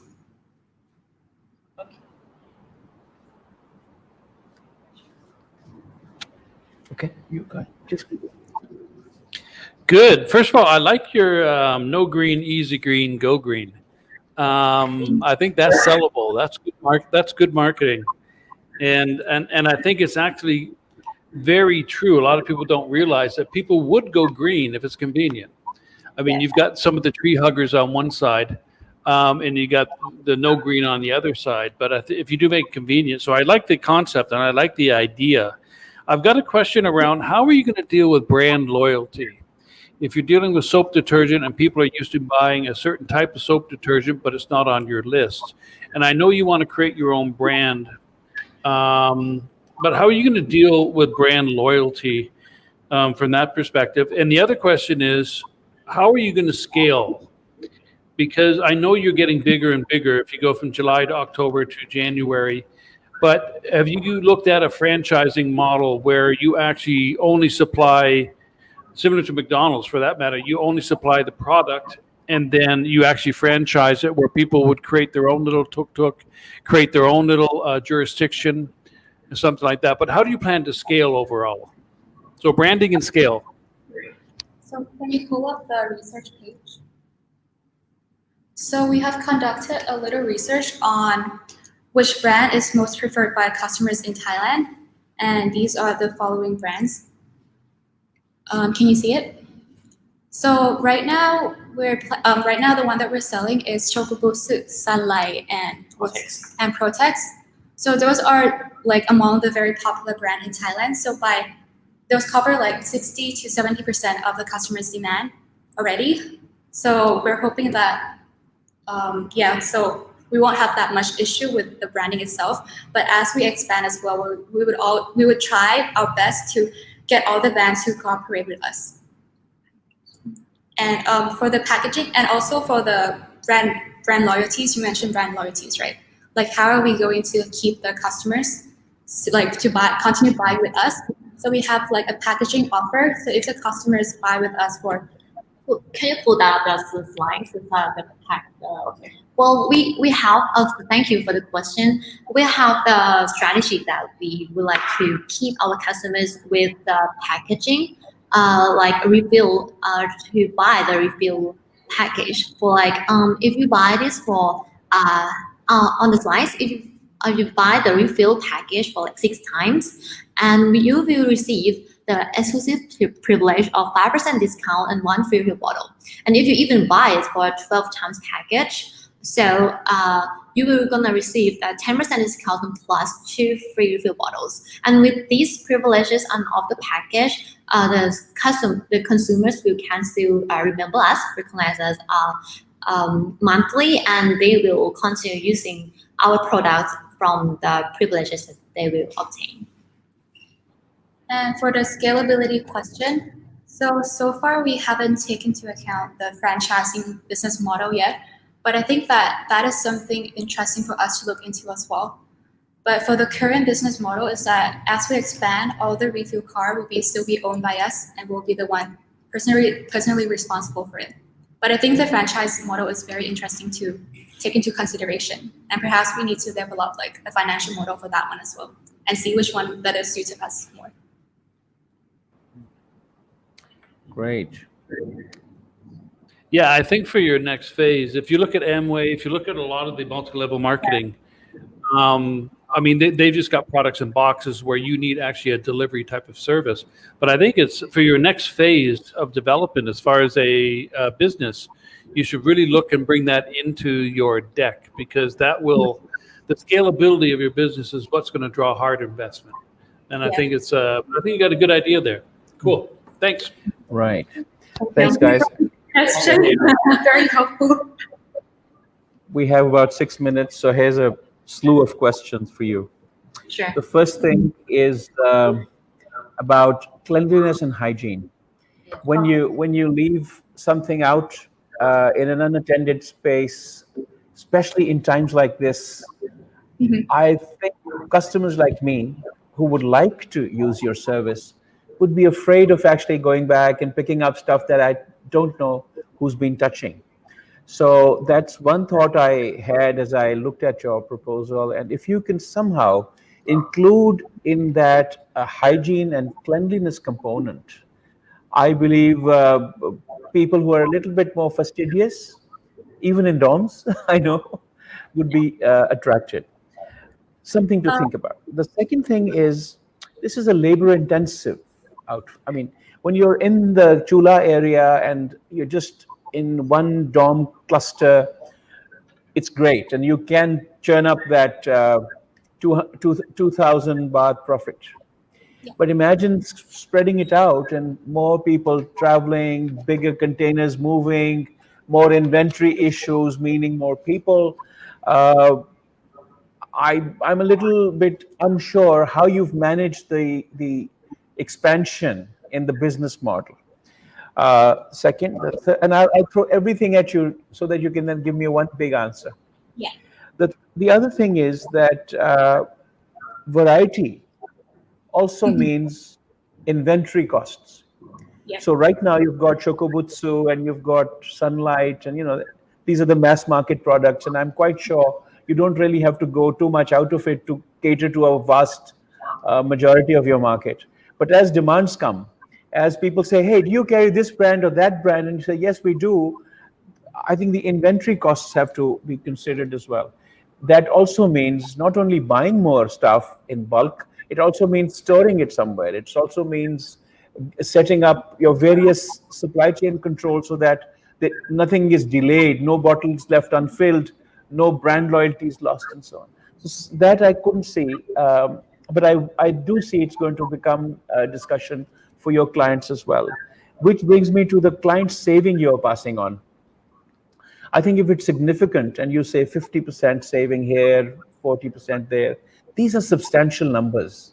And I think they are under pitched in your presentation. Because a lot of things, convenience and saving, have a very close relationship. Yeah. So if you're targeting the mass consumer market of a student or a middle income household, convenience and savings together will make a very, very difficult entry barrier for competition to jump in. Yeah. Which breaks my other question, the copycat phenomenon. This is so elegantly simple. It's so well laid out that anybody can do it, right? Yeah. So what's from stopping another neighbor in the next apartment starting out a clone or a copycat Termtem, and then completely disrupting the market and basically also creating competition for your suppliers and losing supplier loyalty. And finally, when you bring your own brand in, you're going to be competing with Unilever. You'll be competing with the Shokubutsus and the Protexes. Any thoughts on how you want to position yourself? Lots of questions because I had little time, but you don't have to take all of them. Whatever is possible in the 3 minutes that we have. So I'm gonna go back to the first question first about the hygienic and cleanliness. So I think your concern was mainly about like leaving stuff on the shelf, right? And like have it unattended. So currently we have also starting to develop a prototype for a new special kind of shelf, especially for them. And for that shelf, it would be like a big shelf with many little lockers. And then within the big shelf, we'll have one scanner where you can scan the QR code.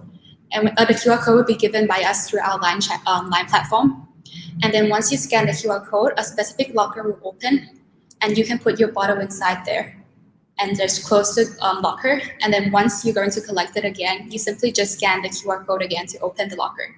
So that will help with like random people touching your bottles and all that stuff. And so far, we've already developed a prototype for the locker and the QR code part, but we haven't really implemented into the locker. Can you? I already show it in the slide. The screen stop sharing. Okay. Can you see the screen? It doesn't. Okay. Anyway, so yeah, we have that, but sorry, the screen sharing. Yeah, this one. There you go. And also for the product cleanliness. So since we're dealing directly with the brand, we're trying to ensure that the product will be a standardized form, and we'll try to not contaminate any products or mixing the product together to ensure that it's clean as well. And for the packaging for the bottle, so we're planning on giving away a free Termtem bottle as an advertisement to promote our product, and they'll use that bottle. They'll keep repeating using that bottles. And before we give away the bottles, we'll sanitize the bottle first by using ozone, which is both environmentally friendly and also human friendly as well.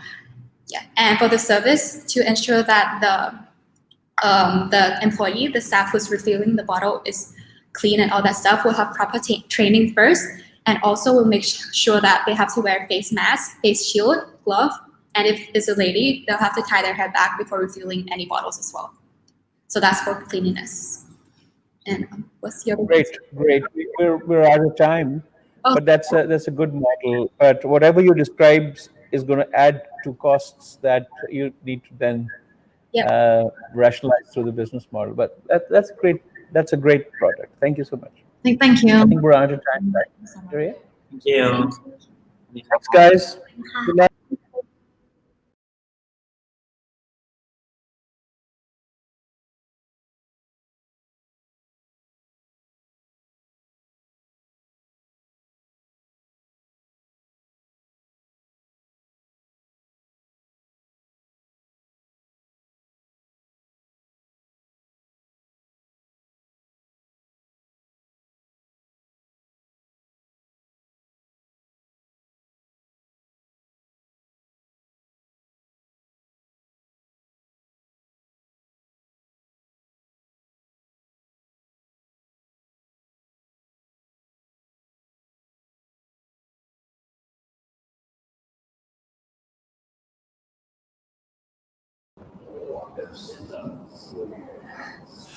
Okay, as our judges are taking a short break, getting tired,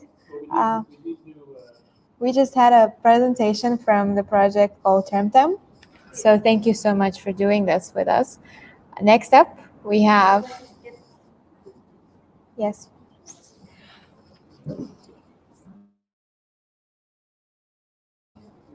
Next up, we have Team Alpha. So I hope they're ready, and they're going to be up next. The team called Alpha Protect, I believe.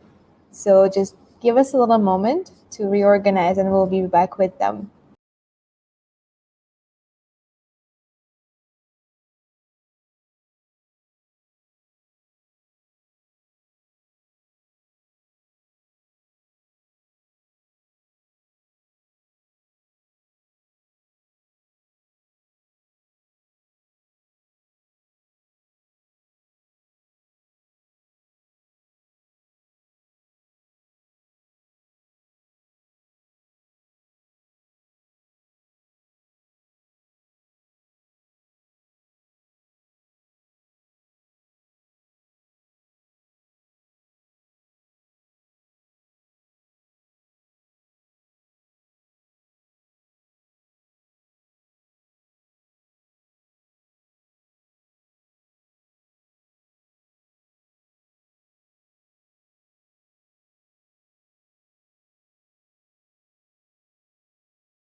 Hello everyone.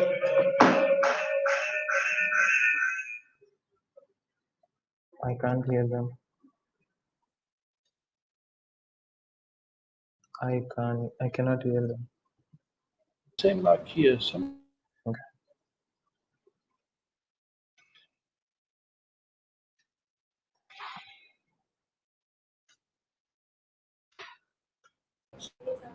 Are we ready? Yeah. Right. Okay. You can start now. Okay, good afternoon everyone. I would like to share my screen before I start, just a second. And yep, all good to go. So can you guys see my screen? Hello.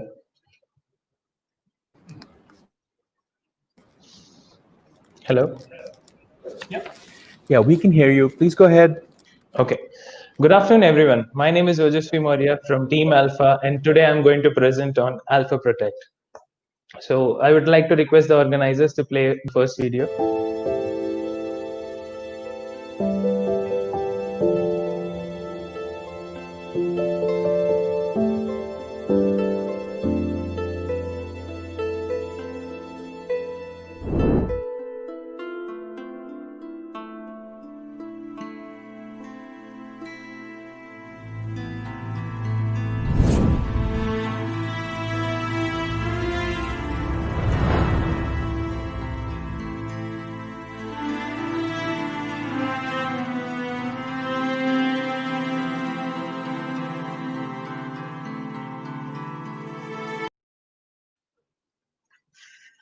Okay, so as you guys can see that the one of the major problems which happened in recent times was the pandemic. It changed our lives drastically from a busy, hustling streets to empty streets everywhere, lockdowns everywhere. So many people locked down in their home feeling stressed. So this is the current situation. So what was the main cause of pandemic? The main cause of pandemic was the infection spread. There was infection spread, and many people tried to solve this main cause with various techniques like lockdown, thermal scanning, masks, physical distancing, hand sanitizing, contact tracing. But turns out that none of them were able to actually solve the background problems of the pandemic, the problems which the pandemic created. So the unseen problems were the stress, the paranoia, the mental tension, the panic, which COVID-19 had caused, the pandemic had caused, because we didn't know about our situation, the situation around us. We didn't know what was happening. We were in our rooms for 2 months continuously. All of us were stressed.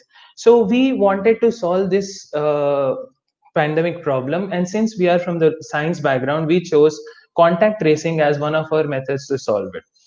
Contact tracing, so we wanted to identify what are the key issues that the contact tracing is not able to effectively solve, the major problem of infection spread and the background problem which is affecting us.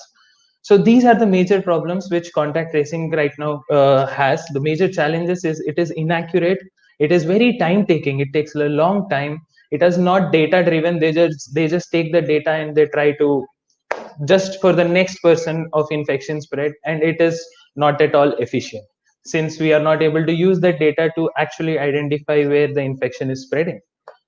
So we wanted to solve these problems, and we came up with Alpha Protect. Alpha Protect is a mobile-based infection risk management system which is based on Bluetooth, and we are using it to digitize contact tracing, to augment contact tracing so it can become better and we can improve its performance. You might ask me, how are we doing it? So we are doing by giving an efficient communicable disease tracking system that is basically based on your previous infections. You can predict what is the infection spread, how it is going to happen. We give highly accurate data. Since we are a digital system, our data accuracy is very high. We are very instantaneous. The manual contact tracing systems are not instantaneous. It takes long time, 3-4 days to actually find those people, quarantine them, and etc., etc. Whereas we are instantaneous and we give results then and there. And since, like I said, we base ourselves on data driven decisions, so we can understand what we are doing next, not just randomly do what every country or what every community is doing. So what are the benefits of our product to a user? So the benefits, as you can see in the outside circle, these are the benefits to the community, to the university who is using our product, the main direct user. When the community takes this product, they can have a stress-free, they can create a stress-free environment, basically based on the above points I mentioned. They have data-driven systems, decisions, and it acts as a pandemic prevention system for them, and it is highly secure. Due to these things, the university is able to increase trust of its members on the administration and create a stress-free environment. And by this, we will solve the first problem, major problem, that is the infection spread. And coming to the deeper problem, the background unseen problem, is we provide personal risk assessment of a person. Now a person gets to know how risky he is he high level risk or low level risk. A person before going out can see risk hotspots of whether he should go to that area where he's traveling to or not. A person's privacy is maintained.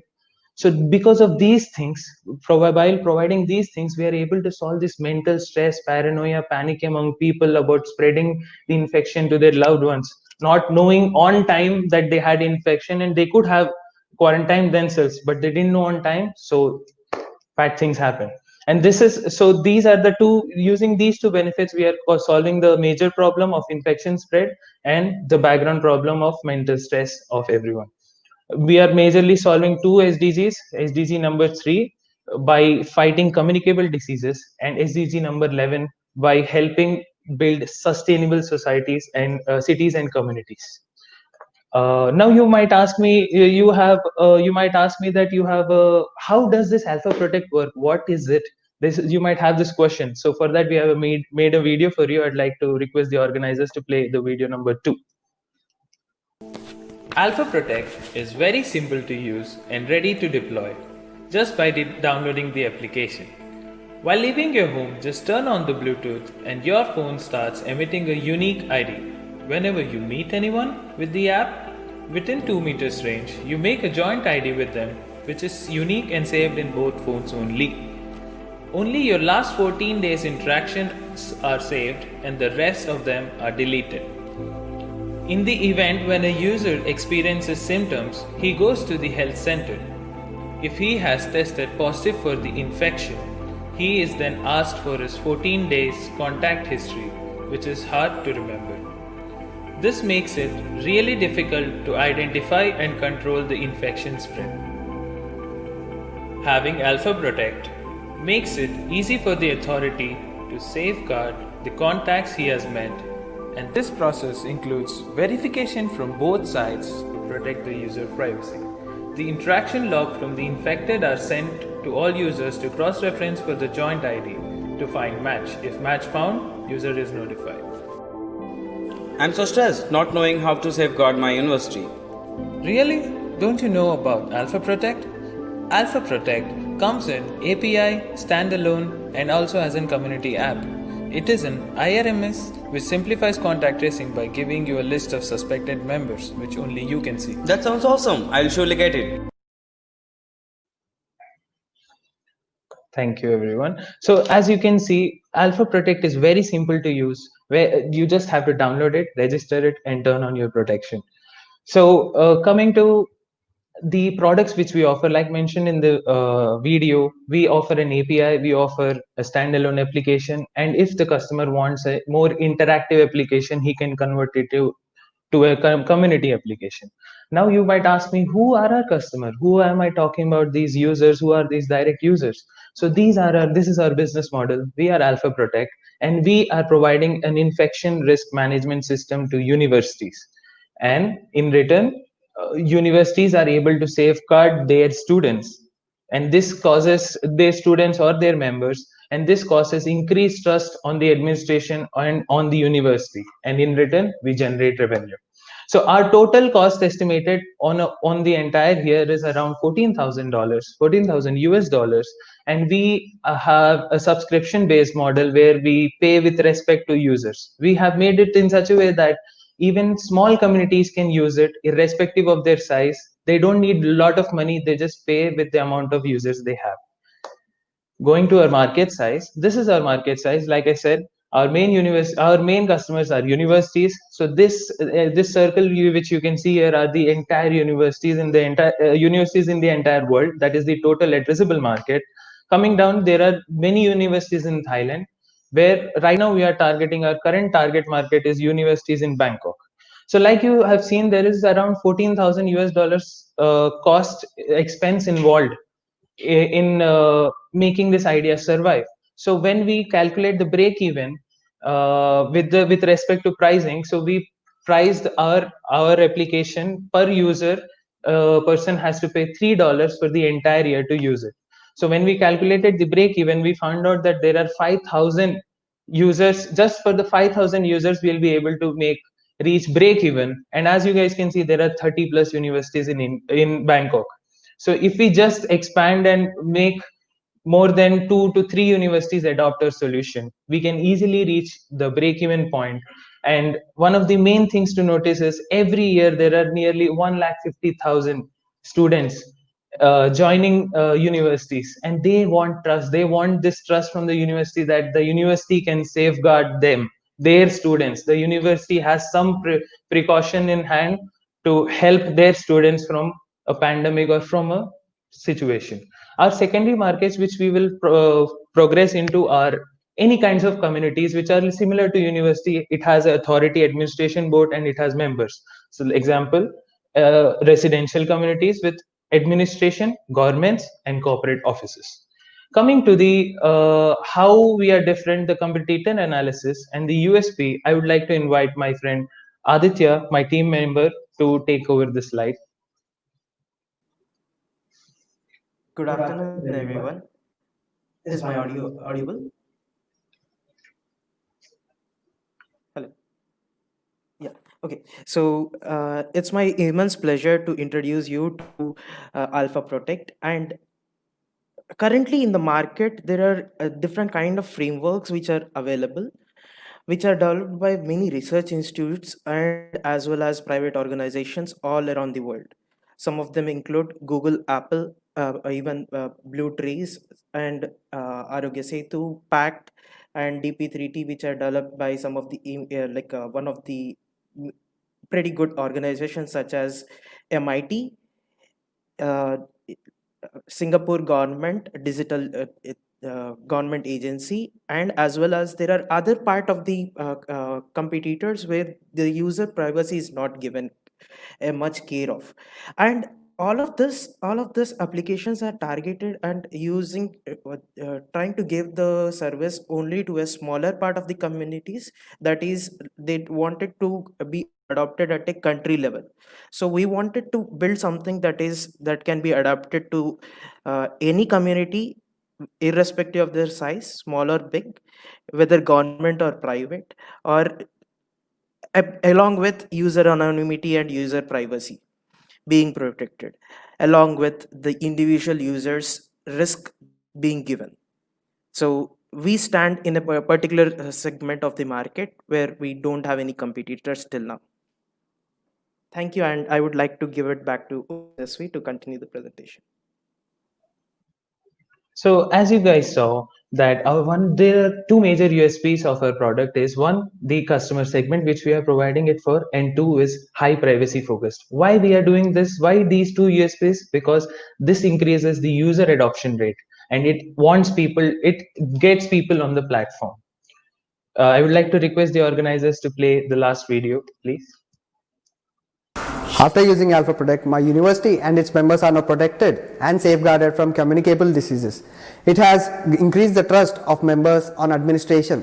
Alpha Protect freed me from the stress because the risk hotspots help me plan my safety in advance, and also it warns me if I am risky so that I can take steps to protect my closed ones. My aim after winning this competition is to take Alpha Protect to as many communities as possible so that one day in future we can remove pandemic word out of existence. After winning the competition, we would like to make wide range of applications for diverse communities with the diverse needs.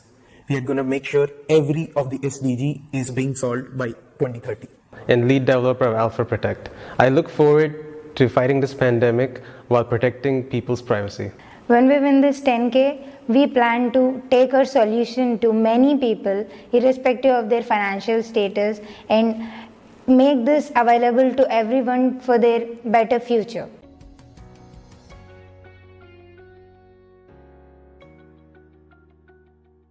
Join us for safer tomorrow.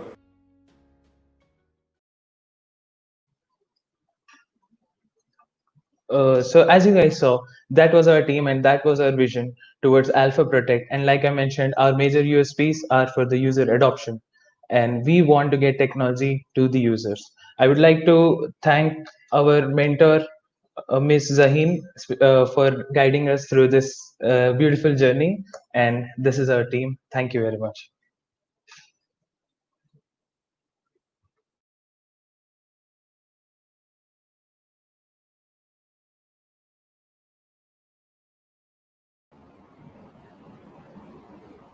Okay. Okay. Thank you for your presentation. Alpha, right? I would like to ask that who is gonna pay for the for Alpha Protect?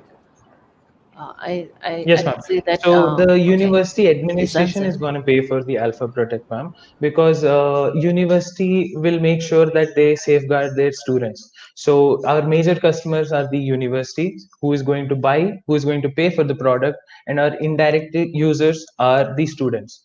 So by involving these two factors, by solving the main problem of infection spread, we are solving those two SDGs which I mentioned, and by solving this background problem which no one has yet solved, none of the solutions for the pandemic has yet solved these things.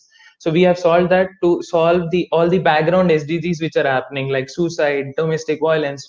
Because of this paranoia, people are getting it. So our major users are direct users are university, and indirect users are the students.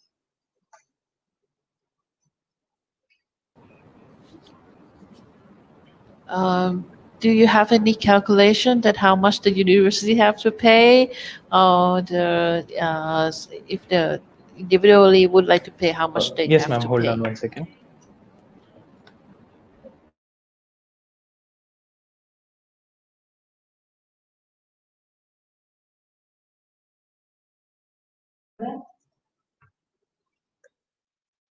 So yes, ma'am. Yes, ma'am. So we have done we have estimated how much would it cost for our services. So these cost structures which we have shown right now, the 14,000 US dollars is the entire development cost, the maintenance cost, the working capital, everything.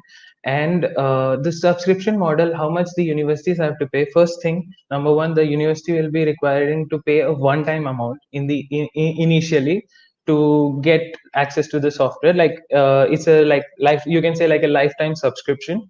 And after that, every year university has to pay a small subscription fees for the maintenance of the servers and the technology. So yes, ma'am, that so according to that estimate, we found out that it comes down to around $3 per user if a university wants to take the solution. So let's say a university has 1,000 users, so it would cost them around $3,000 when you calculate the one-time cost and the subscription for the maintenance. So this is for the first year, and after that it will just be the maintenance cost, the subscription fees.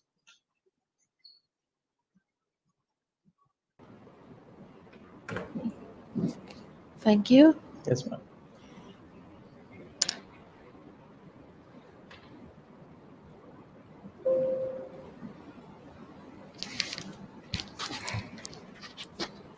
You good? Yeah. Okay. Question: do you actually have a prototype built?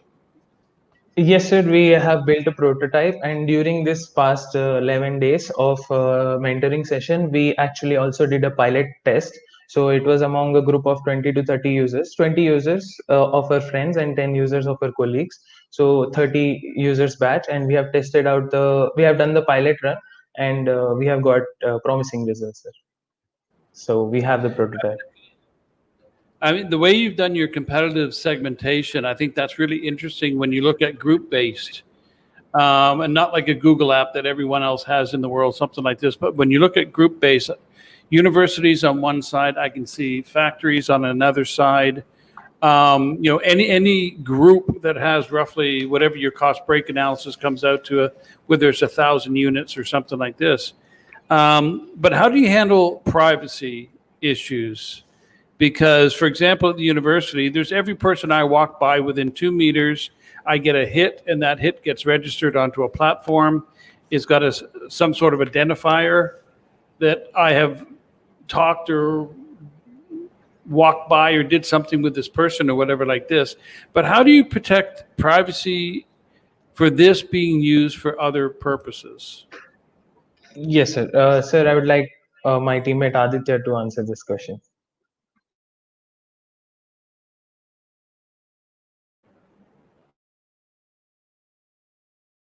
exactly. Okay, how it works. So it's a random ID generated that is only generated on the phone and is only stored on the phone. It has nothing to do with any kind of personal information that can be related to a person. So which makes us compliant for fundamentally the data that we are taking itself is in such a way that it will not violate anyone's individual's privacy. Second, the whole of the data is completely random. So it doesn't even make sense for our end to understand and make any kind of analysis if required. Hello. Yeah. How does this, for example, if I get inflicted with COVID or something like this, and I go down and I'm at the medical center at the university, and now they want a list of the people I've met over the last 14 days. How does that? I mean, because everyone's got a unique identifier. I mean, everyone has to have a unique identifier. Yes, Professor. Yes, sir. So that's the beauty of our application, sir, that we do not have a unique identifier. So like in Facebook or any kinds of services, social media, where you register yourself and they have information about you. In the similar way, we are not registering anything anywhere, sir. So we are using a decentralized server. We are using phones storage, like phones, individual users' phones as a server storage space. So they are storing their own data, and when they register, all they need to do is one verification, is the OTP. So just so that we can verify that this is a ethical user, this is a legit user, not a bot or anything else. So just they have to verify their OTP, and after that they are good to go. We don't take any name, anything else, just the phone number, and that is saved in their phone in an encrypted form. So it is saved in their phone when they do the registration, Professor. So when a person say tests positive for COVID-19, so he's in the university hospital. So for a single case, it is hard to protect the privacy of the user, because there's just one person and all the contacts which come up will be of the single person. But when there are anything more than one case, how we do is this stored number in your phone, when you turn positive and when you double verify with the administrator of your university, he inputs your number, you get an OTP. And when you input that OTP, this means that you are verifying that yes, you were COVID positive. Once you do this, the interactions, last 14 days interactions, which was saved in your phone, which are garbage, which we said like it is unique. So if I and you have met, only you and I are going to have this garbage interaction in my phone. It's going to be the same. And when I get infected and my interactions, this garbage interactions are uploaded to the server and then sent to all the user, like how showed in the video. So let's say three of you are the judges, and I have met you, but I have not met the other two. So once my interactions reached all three of you, if I have met you, only me and you are going to have a match. The other people are not going to have a match, because they have not met me. So we have not generated any unique joint ID. So only me and you have generated. So what we are doing is we are sending this infected interactions to all the users on the platform. That is how we are removing this part of identifier. But because people need an identifier when you want to know the efficiency and when you want to be efficient and send data directly to one entity. But over here we have small amounts of data. This interaction data is very small, so it's like it's very small, around 1 MB for your last 14 days. So when this goes to all the users, it is easily distributed. We can easily distribute it because of its small size. So that is why we are not requiring a unique identifier. We are just sending it to everyone and doing the matching process with everyone just to find out who was infected. So anyone more than 2, you won't get to know who was infected, because of whom, because the list which comes to the authority or administration is with respect to the category of low risk, high, medium risk, and high risk, and it is, you can't tell who was the contact of whom. So in that way, we are also protecting the patient's privacy, sir. I hope you understood what I meant to say. It's a good answer. It's not the perfect answer, but it's a good answer. But it's but that should be explained in UTech too, on the data privacy side, that if there is a contamination, for lack of a word, how does the alerting system work? And I can see, quite honestly, I can see a PGP system, a dual key system working, which would actually keep everything encrypted until it's notified, something like this. So there's a way of doing it around there. The other question, what are you going to do when they find a vaccine?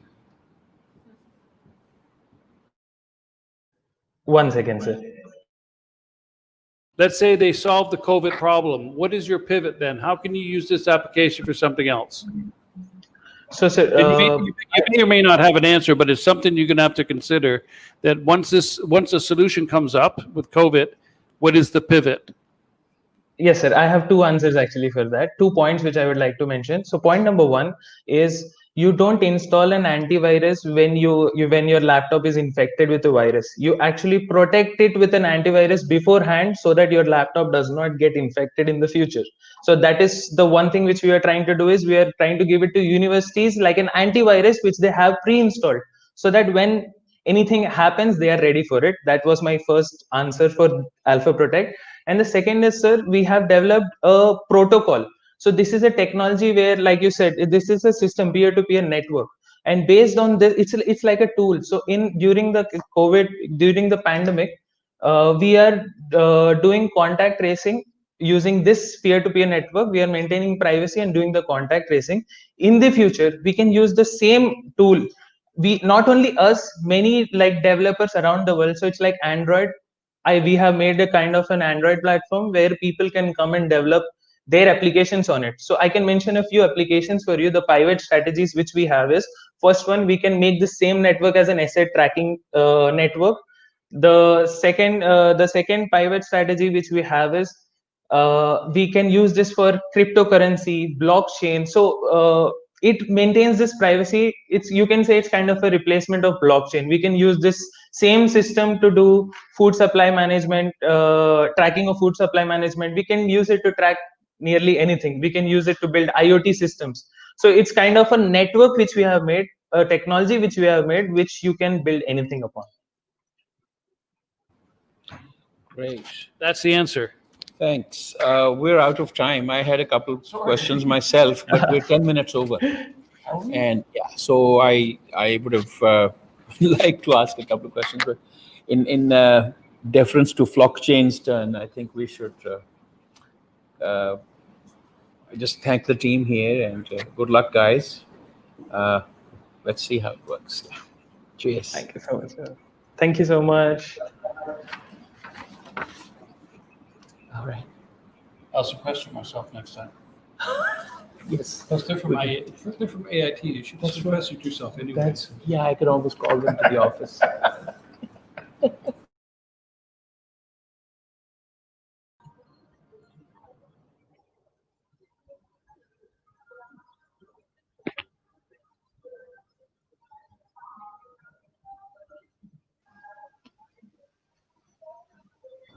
Thank you for Team Alpha Protect. We have now our team up next with a little delay, but welcome Flockchain, and I'll pass it on to you guys. Good luck. Okay. Good afternoon, all of the judges. Thank you to the judges for giving us time to present our project.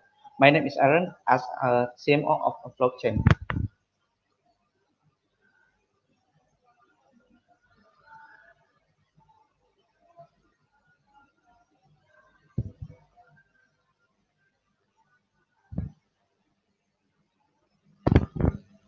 As we know, hunger and food supply distribution are two big problems that must be solved immediately.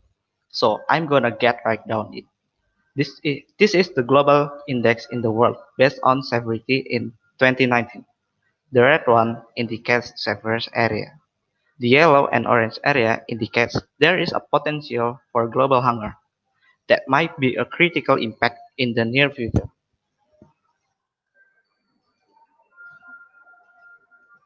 According to Food and Agriculture Organization, there are already 135 million people who have been facing acute food hunger. And now, in this situation right now, COVID-19 pandemic, there are 130 million more go hungry at the end of this year pandemic. which result in a drastic increase in food demand and increased food price worldwide.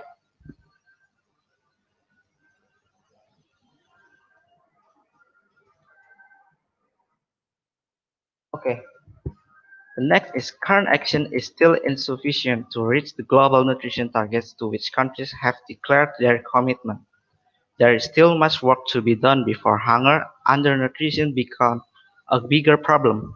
So now, Flockchain offers a new way to decrease and stop the hunger by improving food supply distribution with first, we ensuring visibility and traceability in the food supply chain for reducing food loss and waste. And the second, we also connecting the production, distribution, and consumption in supply chain transparency system. And the third, the last one, we want to ensuring food safety by increasing food supply chain management quality.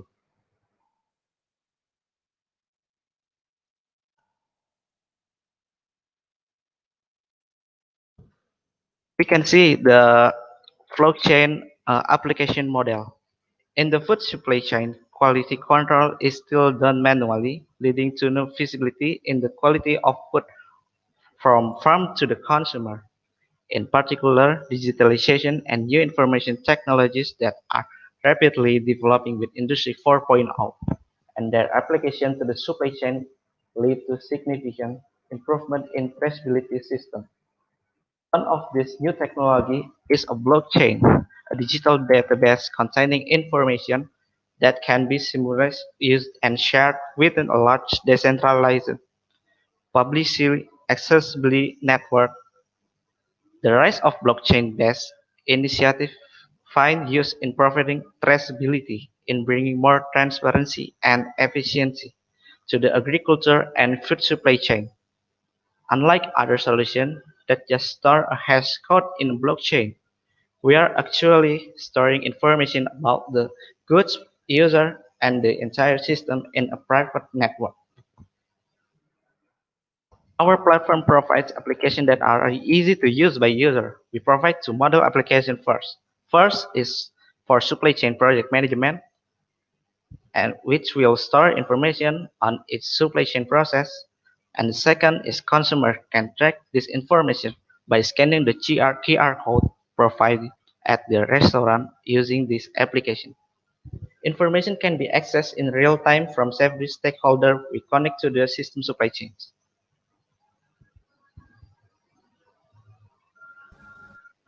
For the next, my friends Irma can present. Okay, I am Irma. I will explain the competitive landscape. As we said, we have an advantages that's not all our competitors have it. We offer convenient transparency, real-time system, more secure and safety, and also visibility, which are not all the competitors have it. And you can see it in the on the green area in the landscape. Next. So this is our prototype in our platform. It verified by storing detailed information such as the production date, the producer, the origin of product, and how many products are made in one production. First, the raw materials would be sold from the farmers into the producer, verify and certify until the buffet restaurant. All of these processes would be directed our system that can be viewed in real time by everyone by scanning the QR code. But if the restaurant still has meat from the last transaction over 3 weeks, we will be buying back 30% per kilogram from the first cost. That meat that we buy we donate to people that improve the charity organization.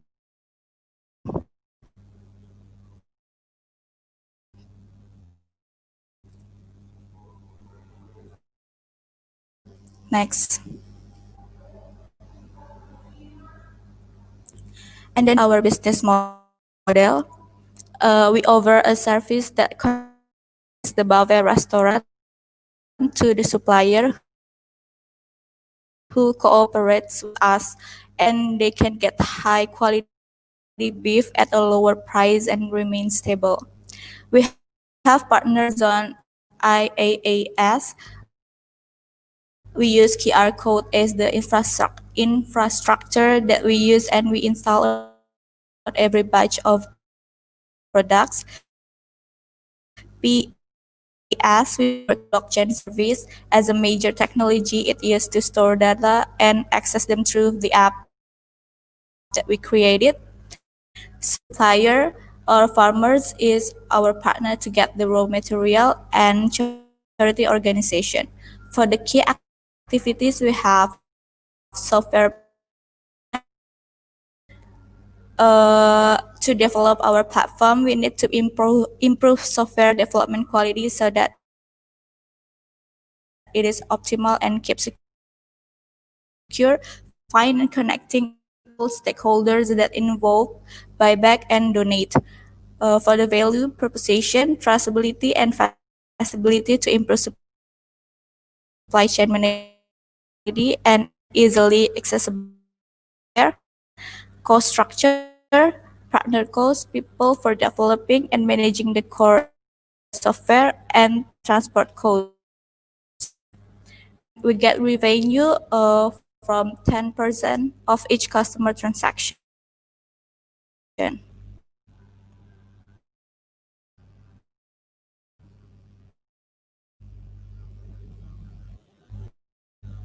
Next.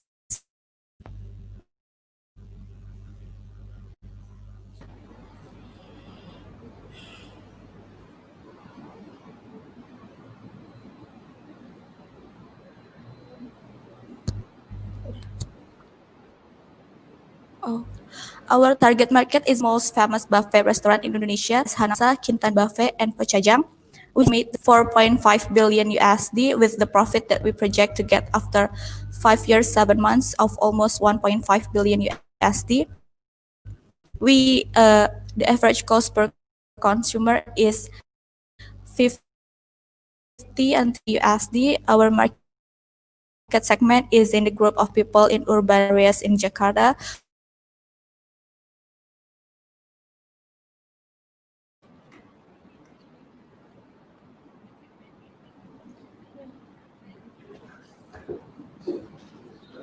Okay, thank you. Why did you come up with this problem? What inspired you?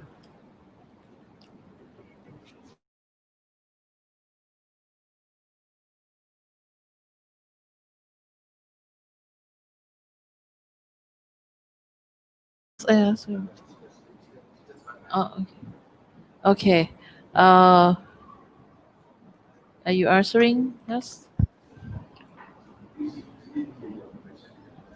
Okay, I will explain where we inspire this project. We inspire the project from the case in Indonesia. We have a lot of raw materials like rice, but it's just stored in the yeah, they just take the rice in the one place, but for a long time, and it's decrease the quality, and it cannot use for the society. So blockchain comes to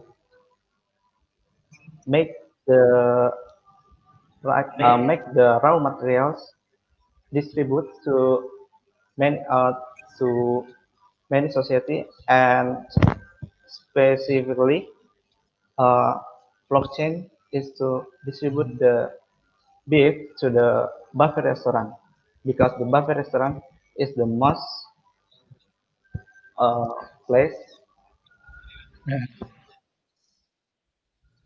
that produce food waste and food loss. So we are gonna connecting all of the stakeholders in entire supply chain management to remain stable price to distribute food supply.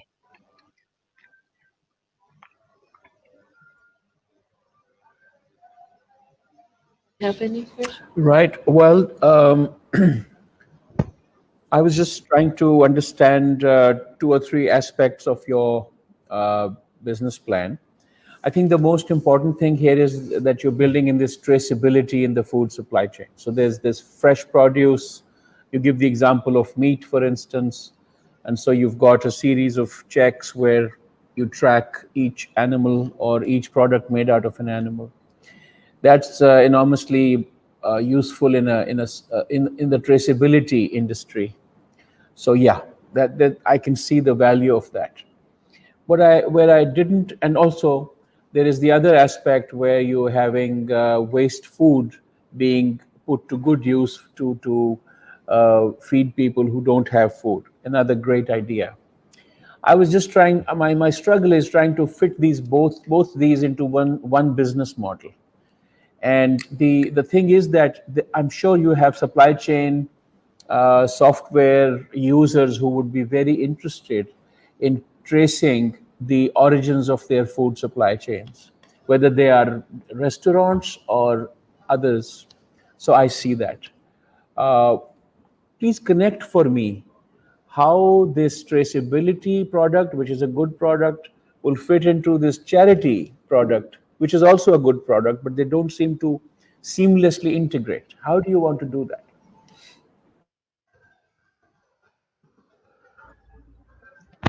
So in after the buffet restaurant make a transaction with us, we are gonna buy back the meat that we sell to them, and we donate the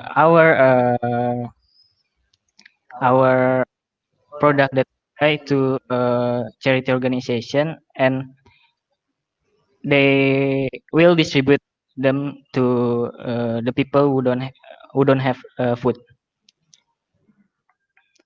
Right, and that's a very good thing. Maybe you might want to consider 2 separate businesses here. It's the way I've understood it. The 2 businesses seem to have some disconnect. There is no. Why would I buy, as a restaurant, buy meat from a verifiable supply chain? Right? That's one customer segment. Why would I want to give away unused food to somebody who is hungry? That's another customer segment, right? It's not always normal for both these to be attractive to the same customer, right? So when you think about it and when you refine your business, you might want to give it a think that how do we connect? What are our customer? Who are our customers, and what are the particular advantages of our model to each of those customers? And then you can fine tune your pitch so that you get into the kind of customer that you want. I understand that the core idea of both is good separately, but if you're reducing waste, the second option works, because you're putting unused food to good use. But traceability is not reducing waste. It's verifying the integrity of the product. So there are 2 different business propositions that I could find in your presentation, and I'm happy with both of them separately, but together is where I think I need a little bit more understanding. So good luck with that. I think this is a good product.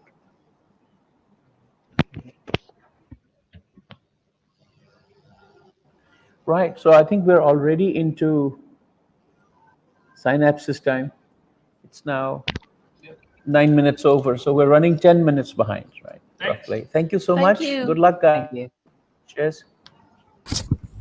Thank you.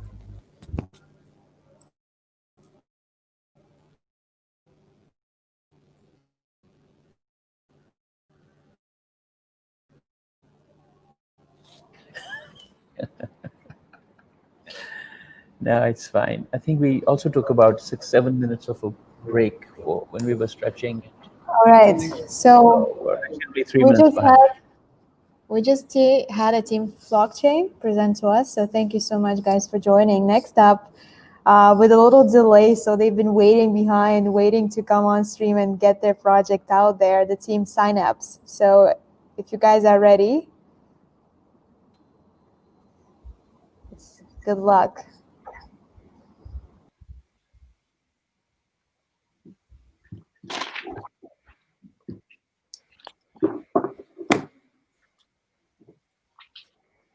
Okay, I'm gonna start. Good afternoon, everyone. We are Synapse. Predict your future self. Have you ever noticed your friends stopped socializing or started eating less, showing the first symptoms of a mental health disorder? Well, we don't tend to notice these initial symptoms that contribute to the growing epidemic of mental health disorders amongst our youth and our workforce. The need for a solution is becoming increasingly prevalent in our society. The associated costs that come with this are through the roof. So let's also talk about how £48 billion is spent alone on mental health diagnosis and counseling in the UK. But don't just take our word for it. Watch media platforms around the globe identify and report this issue as a persisting problem that needs to be tackled immediately. Synapse offers a solution for decreasing the ever-growing number of cases for mental health disorders without the need for a first-hand diagnosis. And in doing so, our application targets mainly two SDGs. With mental health in most communities being neglected, it results in loss of morale, productivity, and good standards of living. Improving mental health conditions amongst individuals in a society inevitably boosts productivity and also eventually stimulates economic growth. And of course, this all ties into the Partnership for the Goals, ensuring fair trade and market access through empathy. So can we please request the organizers to play the Synapse promotional video? Thank you.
Now let me give you a detailed overview of how our app works. After creating a profile, the algorithm begins to gather data about your day by tracking various activities. It then creates personalized suggestions which are available both in the app and as pop-up notifications. So if Synapse notices you're lacking vitamin D, where long-term deficiency could lead to developing depression, it would suggest listening to music for 15 minutes outside of the office. You can also view a detailed summary of your activities. And even more, you could see the details of your diet. This way, you always keep your life in check while personalizing the Synapse suggestions and setting reminders for incorporating certain activities whenever you need to.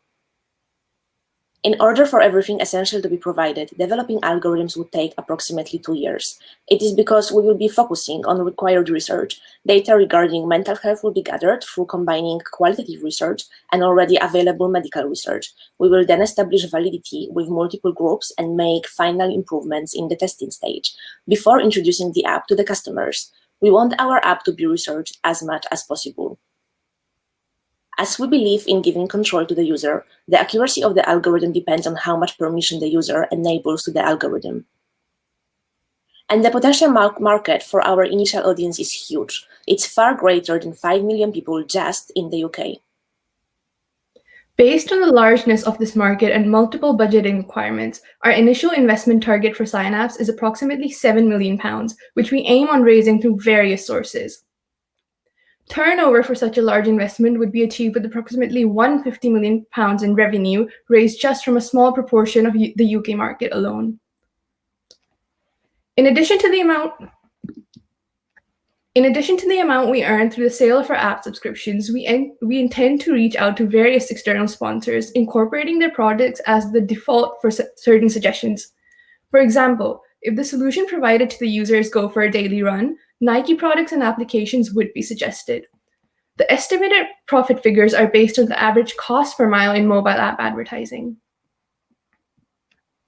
Our business model is a for-profit organization and is based on a customer-user concept, meaning the customers, which are universities and companies, purchase the system to enable their employees and students to use it for free. We have deduced the pricing structure for our app with discounts for loyal customers and users taking part in research. And in comparison with our competitors, we don't require any surveys from the user in order to diagnose their mental health.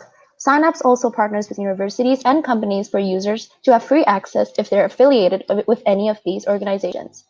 After researching the market, we believe our user interface is also the most convenient. And lastly, we adopt full transparency and visibility.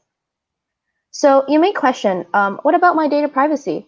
We have designed our system in a way that it is safe and secure, ethical, ensuring our policy states users' rights, such as the right to erase or rectify the accessibility of the data. Users will always have the right to know what information is being used, why, and who is able to see it, together with the possibility to download the prediction to consult a doctor. Consent by users is our main priority and of utmost importance for us to operate, and we can assure you that user rights will not be neglected.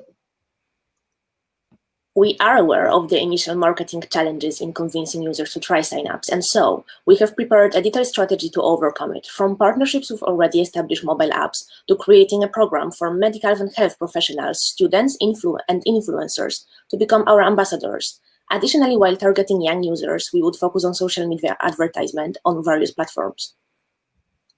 In our ads, we would relate to Facebook and their use of data, convincing our target audience that the use of data can be ethical and helpful.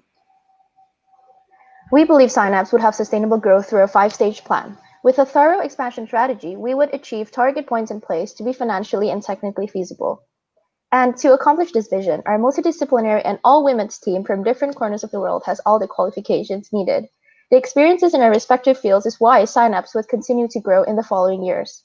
Let's get to know the team further in the short video. Can we request the organizers to play the Synapse team video? Thank you.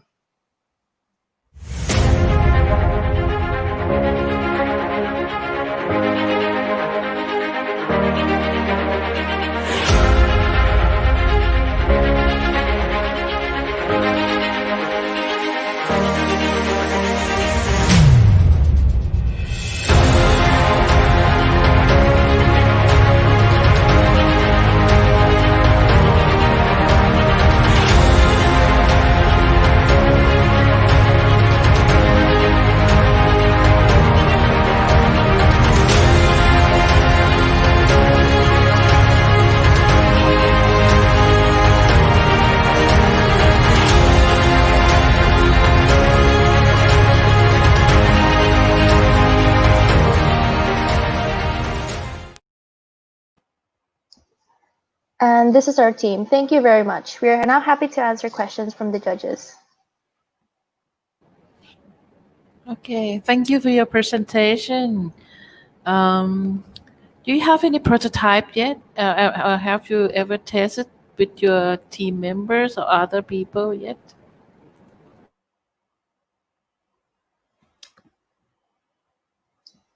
Paulina.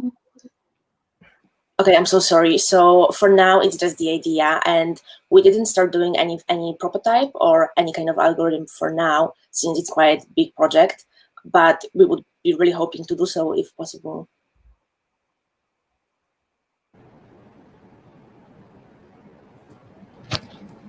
So you have no prototype and you have no algorithm at the moment? No, not yet, but it's possible to develop such algorithm. It would just require some time, as it was explained in the algorithm development stage, and then we could start working with the application. Okay, and the only other question I've got, when you go back to your timeline, your validation slide, why would it take you, what's the thinking behind it, the 6 months to validate your data set? So in the, yes, so in the That's it, training data set, we will be combining medical research, and then, for example, we will be trying to see how mental health affects your daily activities. So then in order to validate everything what we found out there, it would take 6 months. It might take less time if, for example, if we validate the algorithm very quickly, it will take less time. It's just approximate time. Does this mean you're 2 years away from developing a proprietary algorithm? Yes, as all tech applications, as all tech projects, it does take time to develop an algorithm, and 2 years, it is quite a long time, but comparing it to the profit that it can make, and as we want our application to be as research as possible, we believe that 2 years it's not that long if you consider everything that needs to be done. We did everything so far as user interface and marketing, advertisement, all the things that we could do so far. So it's possible that those 2 years will actually be less time than 2 years. Okay, great. Well, this is a great idea, ladies, and I think mental health and students and we all can relate to this experience, especially when stressors multiply. So great idea. The only inconsistency, if you may, for another term, I found was that loneliness, being not understood and all that are the primary mental health concerns for people who are trying to solve this, right? And yeah. Dependent on a digital device maximizes aloneness, reduces the human touch phenomenon. So how do you reconcile this apparent inconsistency between a device which you become more and more attached to and dependent on to solve No. the problem created by human touch? So let's grab that first. It really depends on the suggestions that the app would be suggesting to you as the user. For example, if the app would notice that most of your day you spend on WhatsApp or Facebook or any kind of communicators, it would suggest you to, for example, call your friend or meet in person. So it's also incorporated in the app, the human contact, and to kind of be around people and remember about the human connection. So because the app tracks so many activities during your day, it will also incorporate such things as human contacts. It wouldn't really make you any kind of addicted to the application or to technology. It would actually help you if it would be helpful for your mental health to get away from it. So for example, if the app notices that you play too much video games, it would make suggestions adjusting to your lifestyle and to make it a bit better in terms of your mental health.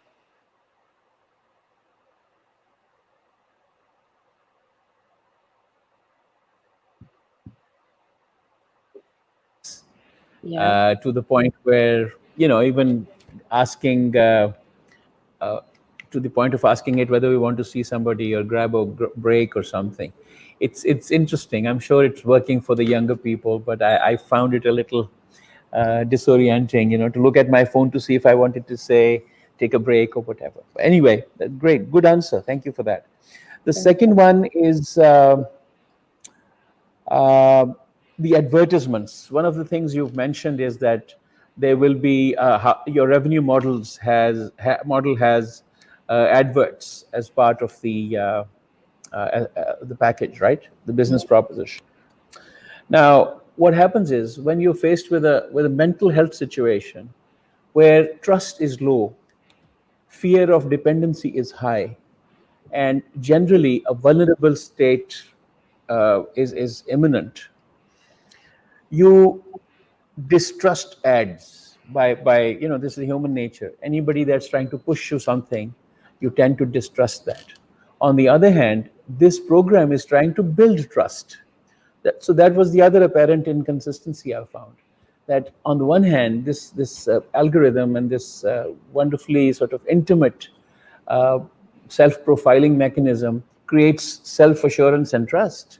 But on the other hand, you're bombarded by ads which are trying to give you sometimes information you don't need, at other times sell you stuff that you might not otherwise want, etc., etc. So that was the second apparent inconsistency in your presentation. How do you address that one? So it's a very valid point, and thinking about advertisement, we would really like to follow it, for example, the way Instagram algorithms are doing it.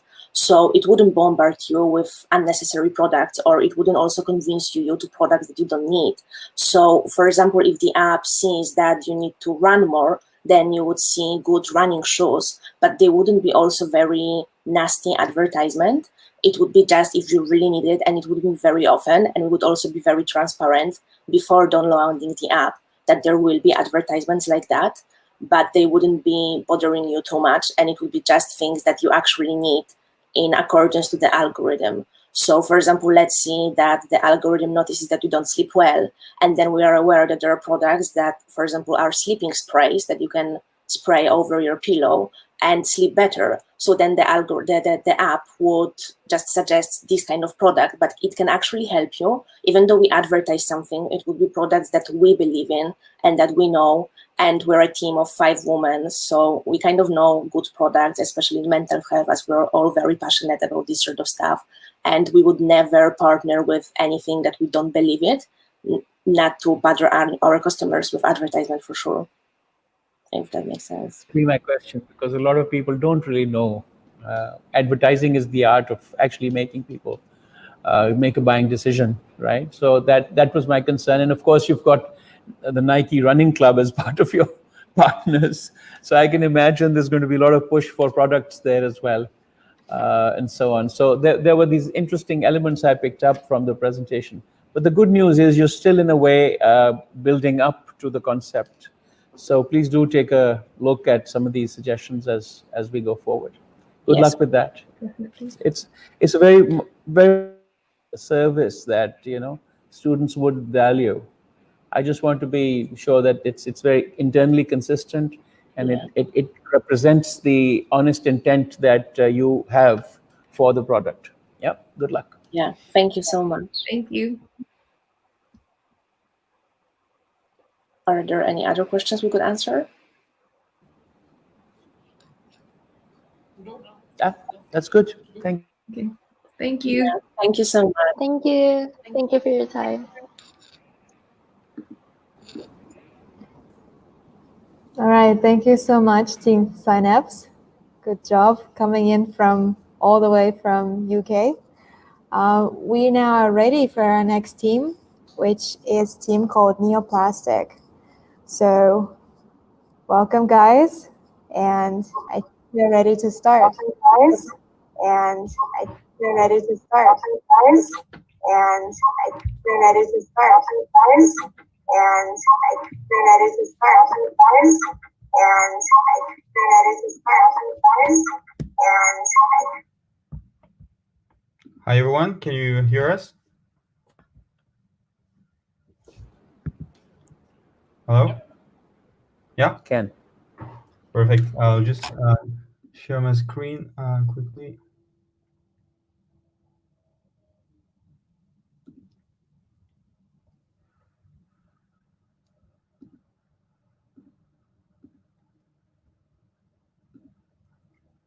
Let's get this.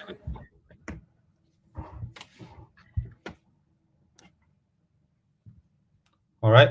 Can you see the screen?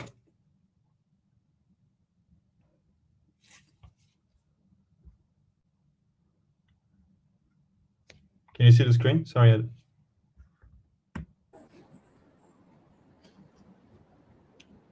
Yeah?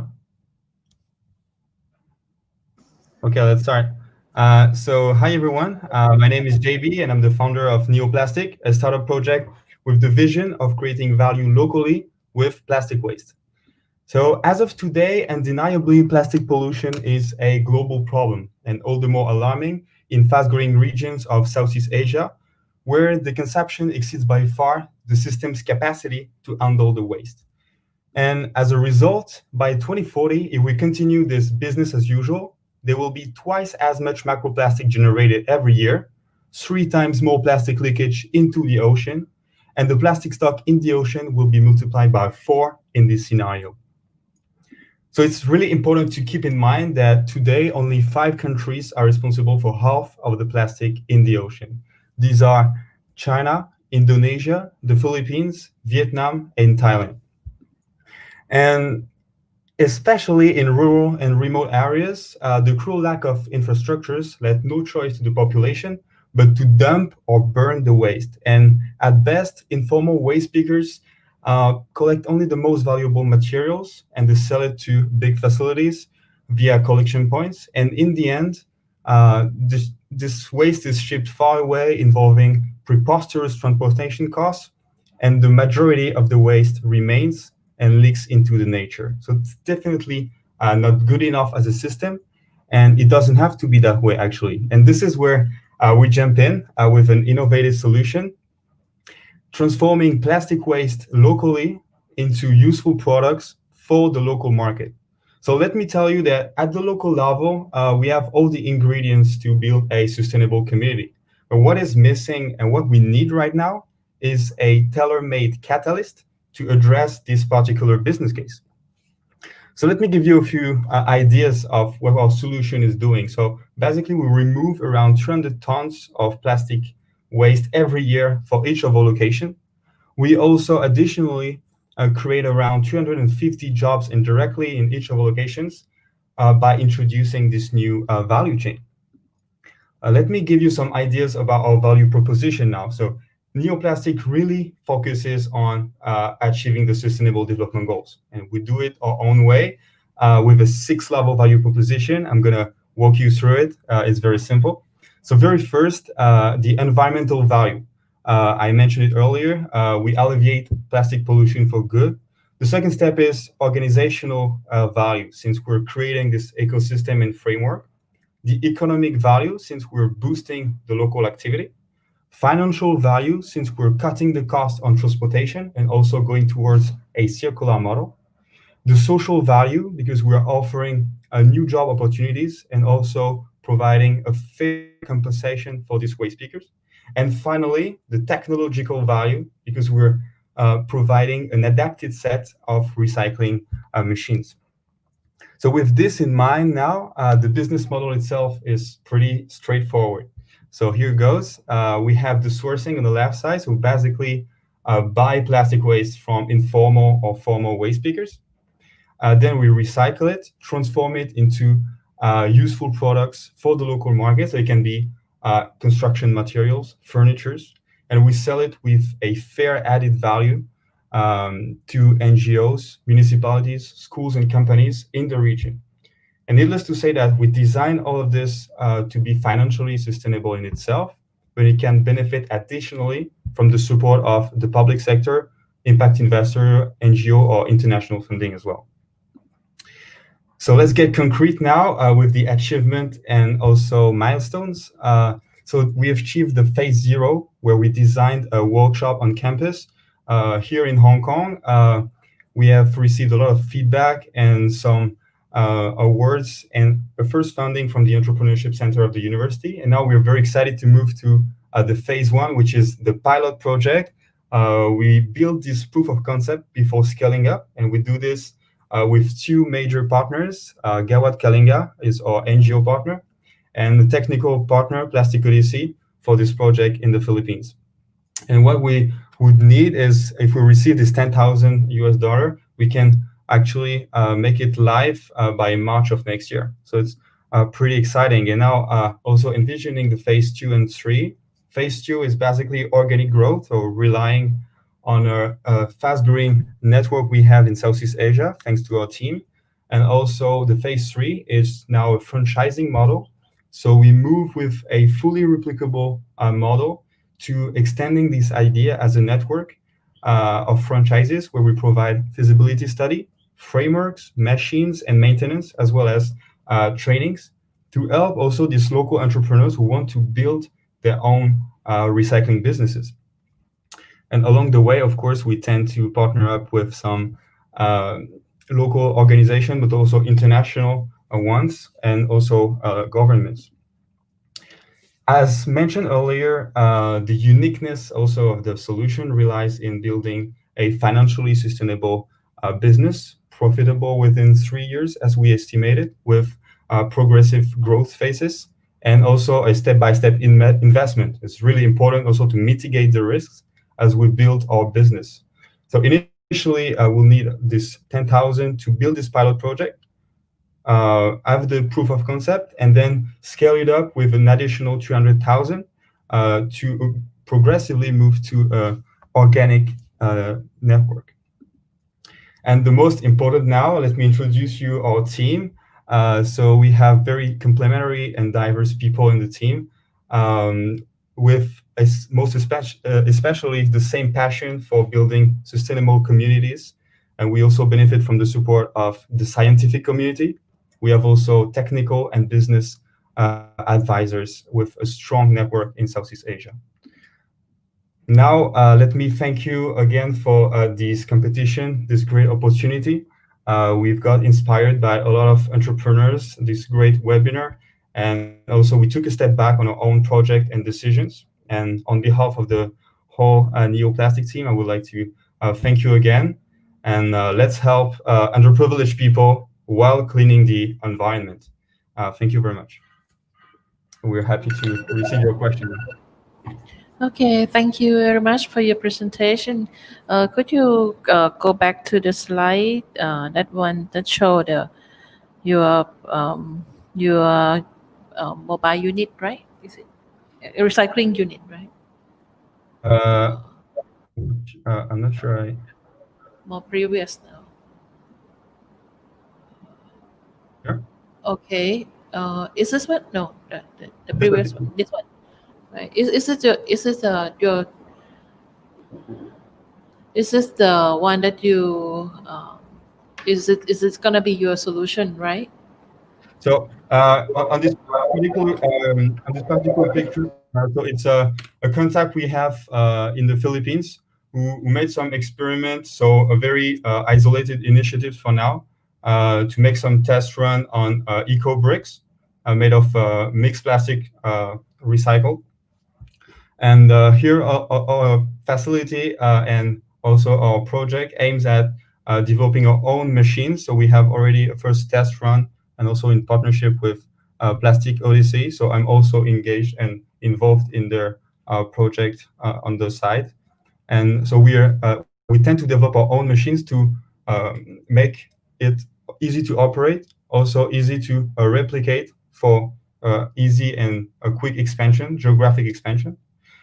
So we have, for now, made some experiments and tests in the lab here in Hong Kong. So this is what Yo-Yo is in charge, is also making this workshop and engage with the students. And we tend to make some incremental innovation to also adapt the sizing to the exact needs of these typical locations. So we have different type of business cases, but we tend to make our own adapted machines to make it really easy to implement.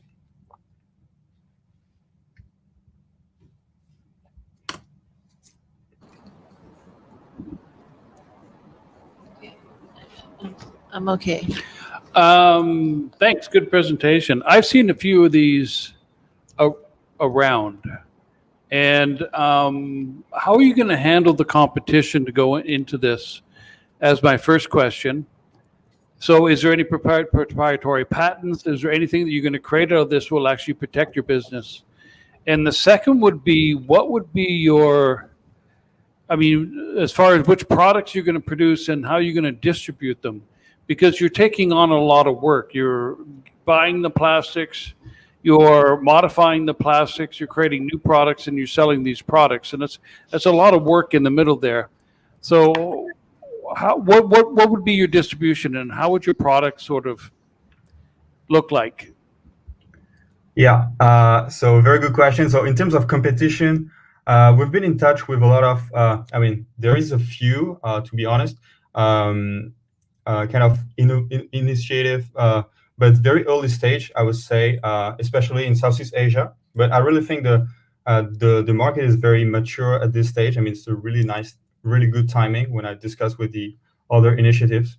And as of today, it's really not saturated, to be honest, in terms of the amount of waste, the amount of location, with complete lack of infrastructure. So as of today, the competition itself is not really a problem in terms of who is getting the shares of the market, but it's really how good are we addressing the business case.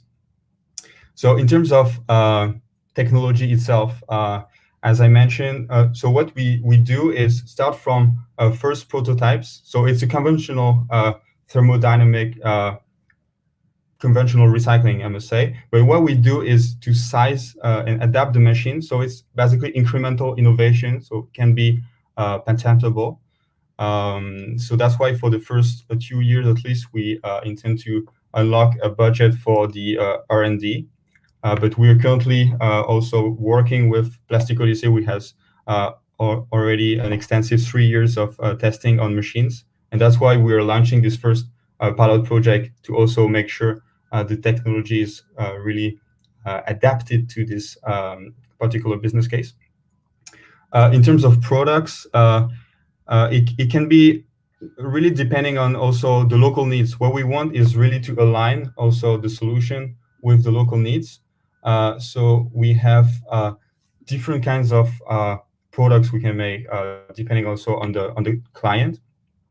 So it can be construction materials. I mentioned bricks. It can be also planks, tiles, paving blocks, enabling to build either houses, extending classrooms. So this is the project in the Philippines. It can be also furniture, so chairs or bench for the municipality or for also classrooms. Dustbin, compost bin. We can basically replace wood with these planks. We can build whatever we want. And also pallets or fences. So we have made some first trial runs, but I don't have pictures for all of them since we didn't experiment exactly all of them yet.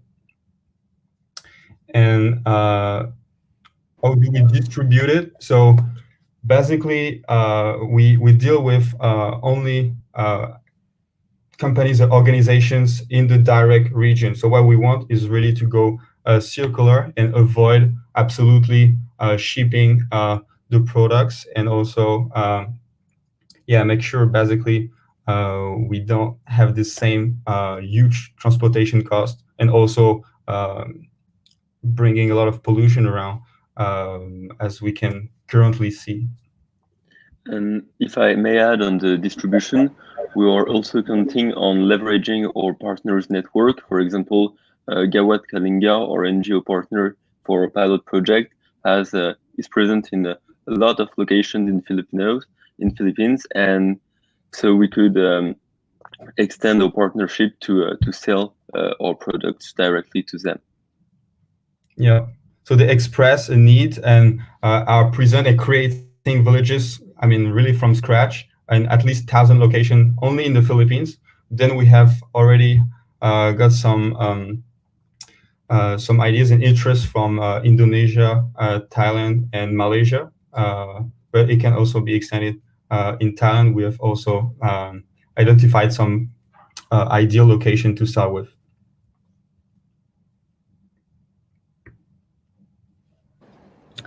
Well, thanks, guys. This is actually, as David has also mentioned, emerging as a high demand kind of a product, recycled construction materials and so on.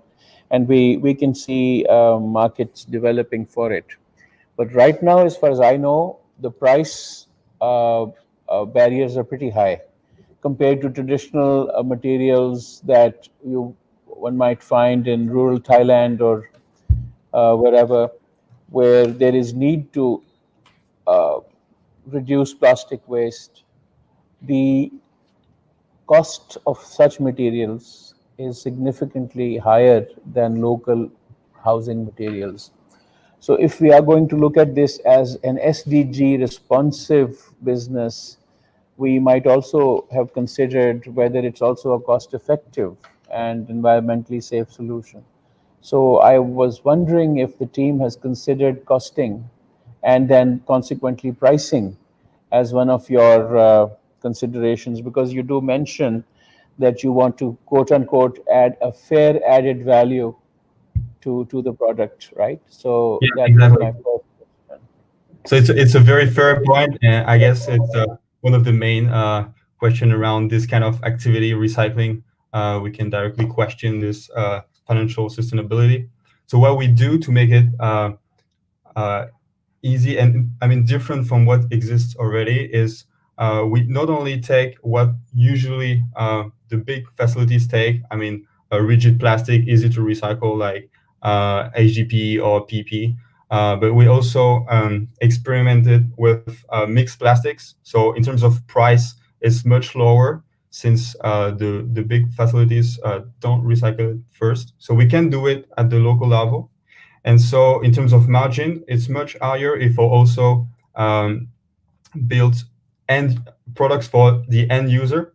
So if we sell directly bricks, I agree with you. The margin is very low since the products from the alternative markets, I mean, the conventional way for bricks, for instance, in the Philippines is less than 50 Filipino pesos. So it's around like 1.5 US dollar. And we can go as low as 1.8. I mean, depending on how we adapt, we can really reduce the margin. But the added value and the fair added value I mentioned is if we target this business case of making also product for end user that can be, for instance, chairs for schools directly, the margin is much higher. And then also in terms of competition directly in the market is not as important. And that's how we also shifted from this traditional and what can appear as the first main problem. And then we kind of identified many other kind of products where we can add this value with this high difference in terms of price. Added value. Sorry, between the Sorry, no, I'm materials just and the saying that one of the interesting features of what we call fair added value is low price. When the word added is a thrower off. When you work with communities, a fair added value means something that is affordable as well. So that's where this question came from. So please do consider pricing it in a way that the added value is not a price escalation. It's a price reduction where it's possible, and a value addition, which is not necessarily monetized when you're looking at sustainability. So just a thought for that. I was also interested because you're putting in about 200,000 US into setting it up in the first year, which is, I would imagine, what it costs for you to set it all up. But then, where is this 200,000 going to go? Because one of the things you mentioned is that this is a distributed kind of a model where you have local extruders or local assemblers of products. And so how are you going to spend this 200,000? Yeah, so this was something I was also expecting. So basically, we have this first trial run with the first 10,000. So it's just about testing the business case and also validating technically and in terms of market. And then what we need is to also build our additional machines for the market, also depending on what kind of products we want to make. So it's very modular, which means depending on the location, we have different type of products we want to make based on the needs. So we have the factory building that can also be considered side by side with the governments, since we've got some idea of also partnering up with the LGU. So it's the local government units in the Philippines for this first project. We have also the needs for additional moves, but it's much lower in terms of cost. In terms of operation, then we need to train the team on site, and then in terms of operation, in terms of salaries, this is also one thing to consider. And we also, of course, pay the raw material. So the first year, in terms of volume, it won't be as much as the full scaled up project, but this is still something to consider. And we also intend for the first few years to launch serious R&D. I mean, to continue it, to also adapt as much to be able to have a robust and replicable model starting year 3 to extend organically the network if everything is validated. So this is basically the, I make it simple here, the basic budget. Thank you.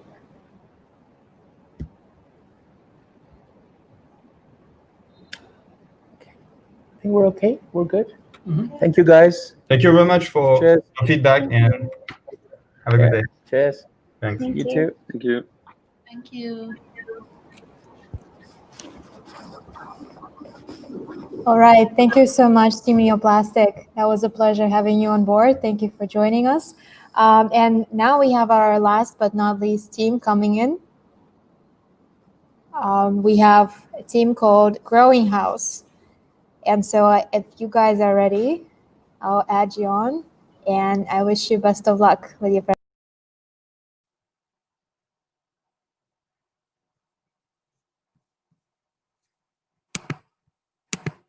Hello.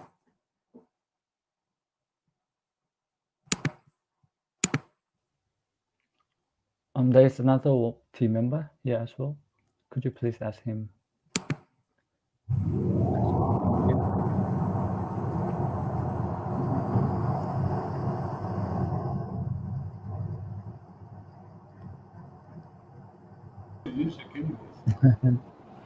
Maybe they're next to a landing strip.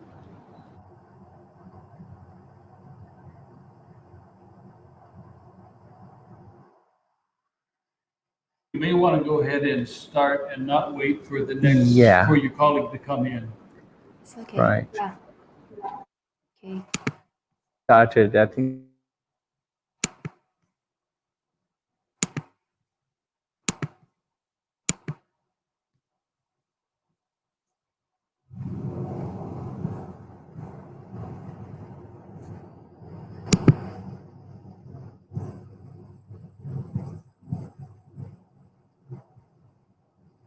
Can you see my screen? Hello. Yes. We can hear you. Thanks. Yes.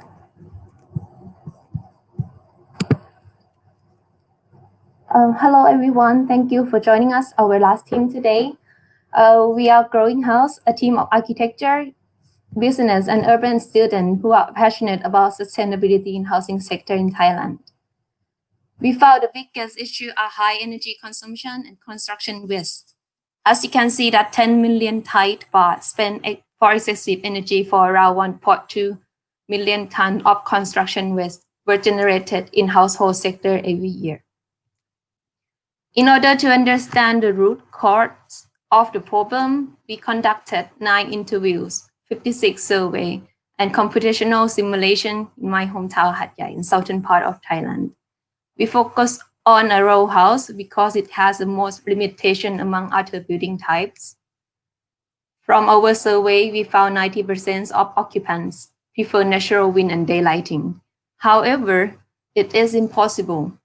Based on our simulation, this diagram shows only 30 days a year that we can feel comfortable without air conditioning. Moreover, 76% do not satisfy with their current house and decided to renovate or build a new house. Existing design doesn't fit current needs, such as work from home, selling things online. The lack of space flexibility lead to massive construction waste. So we are proposing Growing House to reinvent housing for more sustainable future by aiming to achieve SDG goal number 3, 7, and 12. We aim to create a house which is more comfortable with less energy consumption and less construction waste. So we need a house to meet current needs apart from solving functional issues. We provide good air quality, thermal comfort, appropriate humidity, visual comfort, and mental health being. So we develop our programming codes to calculate the size and the shape of the openings, roof, and overhangs, so the occupant can stay comfort without using the air conditioner, which we are proposing for typology of the house based on orientation. North facing, east facing, south facing, and west facing, by allowing natural ventilation and providing solar protection for the house. In order to reduce construction waste, we replace the reinforced concrete construction system by prefabrication timber structure. This modular system allows mass customization. It made from 6 pieces of wooden joists connected each other without screw nuts, nut, or other joining system. It allows most of structure being reused and also design flexibility that the occupants can design their own space to meet their need in the future. So over 60 years, whole lifespan of the house, the family size and lifestyle has changed over time. For example, is this house being used as home office in 2020? With our design, modularity, and technical construction, it may turn into hostel in 30 years later. And it may turn into urban farming in 2080. You can see that growing house is a house that growing along with occupants.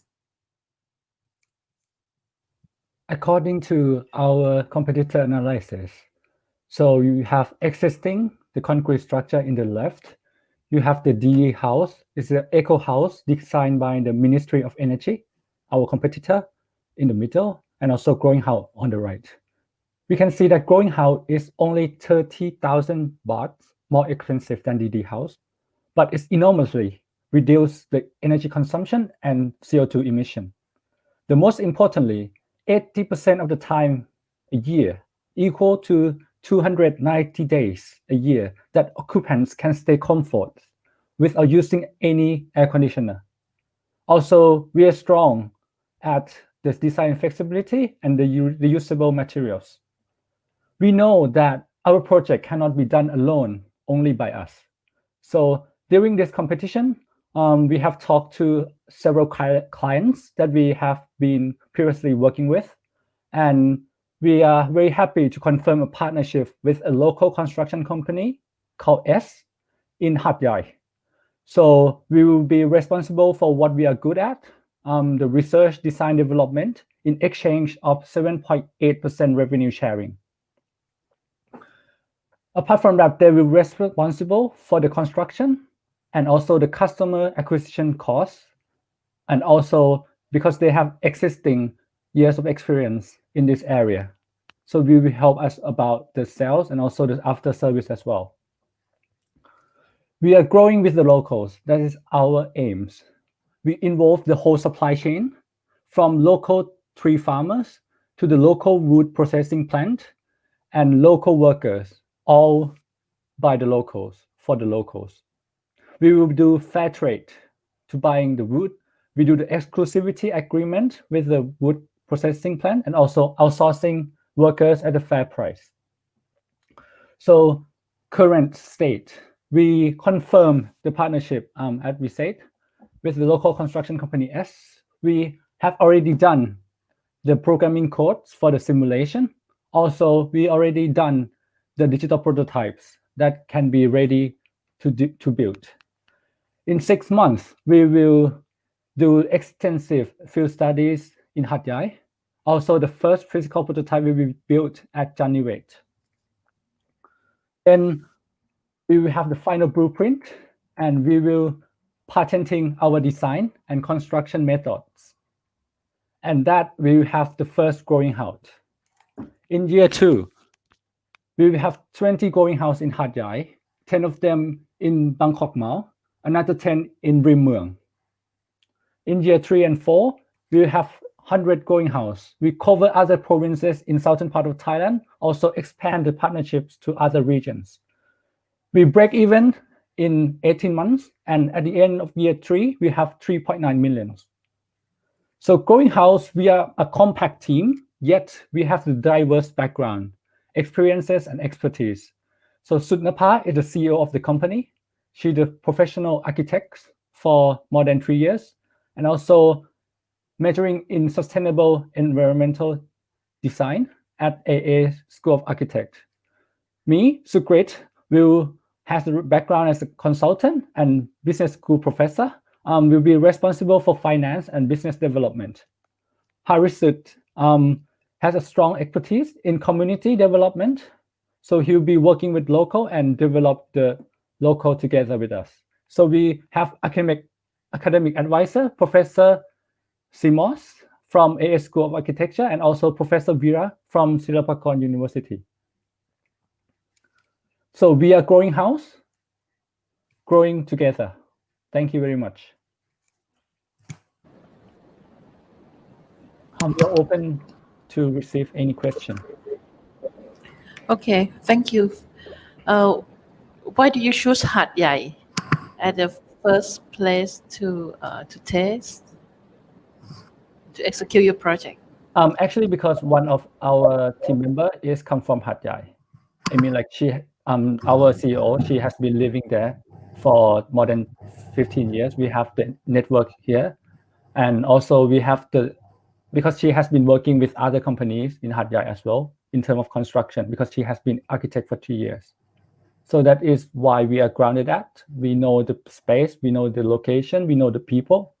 So because I think one of the thing that we're very concerned is the feasibility of the project. So we can't say something that we don't really know about.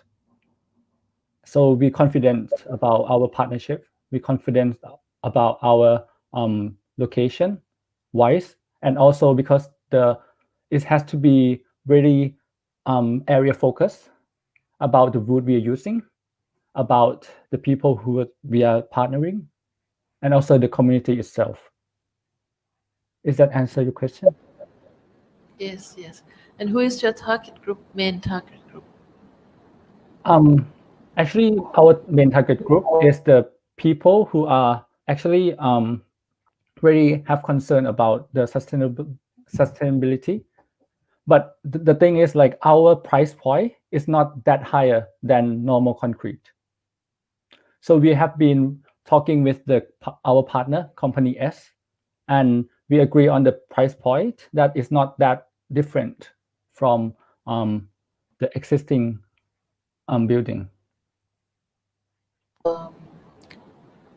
I think that you should elaborate more about your target group. I really would like to know that how can you reach them as well? Okay, so the thing is, like, actually, because we have limited time during the project, but then we know that this can't be done with, so it's like, so we have the supply side product and demand side product, right? The thing is, like, at the first stage, we will target only the niche group. And the thing is, like, I think there's the market here on the page 37. So actually, you can see that, like, row house is the biggest group over here across Songkhla province, where Hat Yai belongs to, southern region and Thailand. So actually, it's less than, so it's like 10 out of 3,150, or even 100 out of 3,150. And the thing is, like, because we be partnering with the sales, with the local company, so they already have the existing customer, and also they know the people in the local community well. I'm fine, thank you. Thank you. And can your design be transferred to detached house, or is it only for row houses? It can be for detached house, but as we mentioned, that we really want this project to become true. So we're looking at the most restriction type from sustainability design view, because the row house, they have only you can only vertical. Extend vertically. Extend vertically. When you design a detached house, it can also extend horizontally.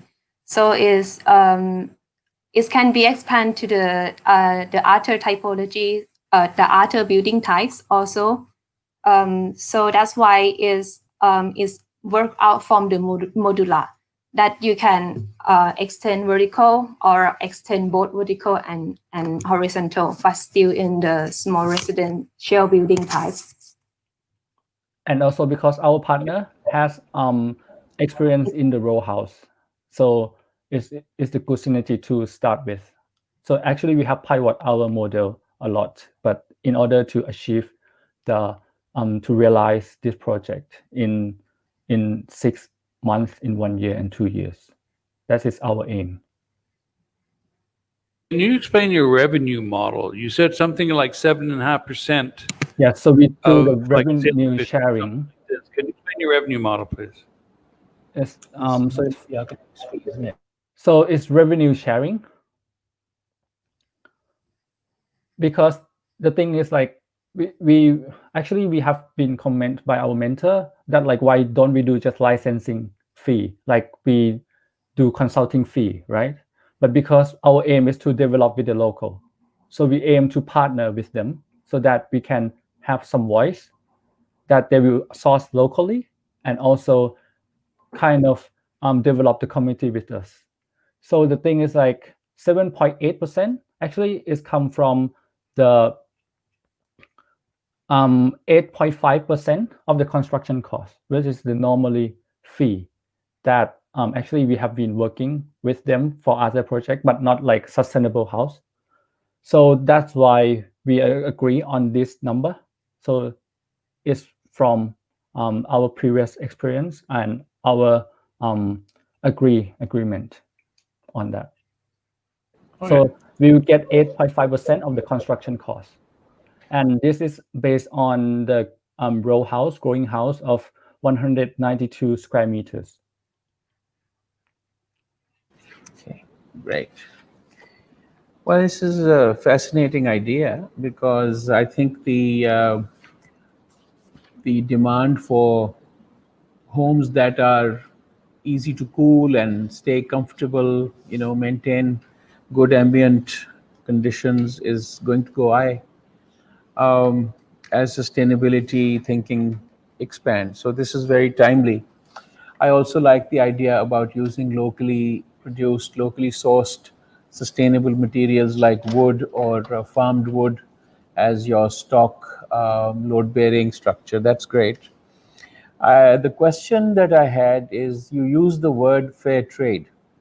Yes. I'm just curious, is this fair trade as in fair and trade two words, or is this the fair trade certified product? Because there are fair trade certifications. Oh, no, I think well. it's gonna cost us a lot for the fair trade certification, right? But we mean that, like, we will not source it lower than the market price that they're normally selling for. Okay, so this but is not because fair we have trade. contract farming as well. Yeah. I mean, actually, sorry, I might misinterpret the word, but it's like contract farming, and also source at the fair price. Sorry, it's not fair trade certified. To basically make sure that the trees are bought at a good price, but they at the same time are not depleting the environment. So you're not chopping down trees where they shouldn't be chopped down. Yes. Right. But then who decides and who agrees? And are you going to be working with a local certification agency or a government agency or a certification body that will source your timber for you? That was basically the question. Yes. Actually, I have been working in the past with consulting the social enterprise and also the local company. So I have some network on that, but we just initial agreement, just talk to them, but not like initial agreement or something like that. And also we are looking at the SROI, the social return on investment of what we are doing. So that I certify for that calculation, social return on investment. So I think we'll be doing that. That is something which would be a different question. The SROI, of course, is something that you've reflected very well in your comparisons as well. I was just curious whether the fair trade aspect is covered, but now it's understood. Thanks. Although I will have perhaps some uncertainty about whether one can claim a particular product or a part of a product is fair traded unless it can be validated through independent verification. So I was saying that unless you're actually going to have fair traded product as part of your construction, you might want to choose an alternative but equally expressive term, because there is an element of ambiguity when you use the term fair trade. There is Fair Trade Thailand, as you know, it's an organization that certifies certain products. So just to keep the conversation unambiguous, that was the point. The second one is more business related, and that's something to do with the cost per square meter of your particular construction design and construction model. How does it compare to the competition or the conventional concrete and brick structures that we now see? What's the price point difference? So on the page 38, I think. This didn't no, tell no, us. it's 38. This is giving us the whole life cost. It wasn't giving Yeah, us the square meter construction or finishing cost, right? It's 38. Right? Thank you. Yeah. What it So costs here, to keep it right in a here. house. So it's the number A1 to A5. So the exits we calculate from the whole life cost, which is the state A to C, the whole life cycle of the cost, which is the construction state, the operational, which is how much we use energy in the house in 60 years, and also the last state when we demolish the house. And also we compare between existing DD house and also our proposal. So the conventional house we calculated from the square meter that we use in the standard price and in the market right now, and also we separated the material of the house in stage A1 to A3, and if you can see the comparisons between the cost, it's gonna be like we have a bit higher than the DD house, but at the end of the whole life cost is the same.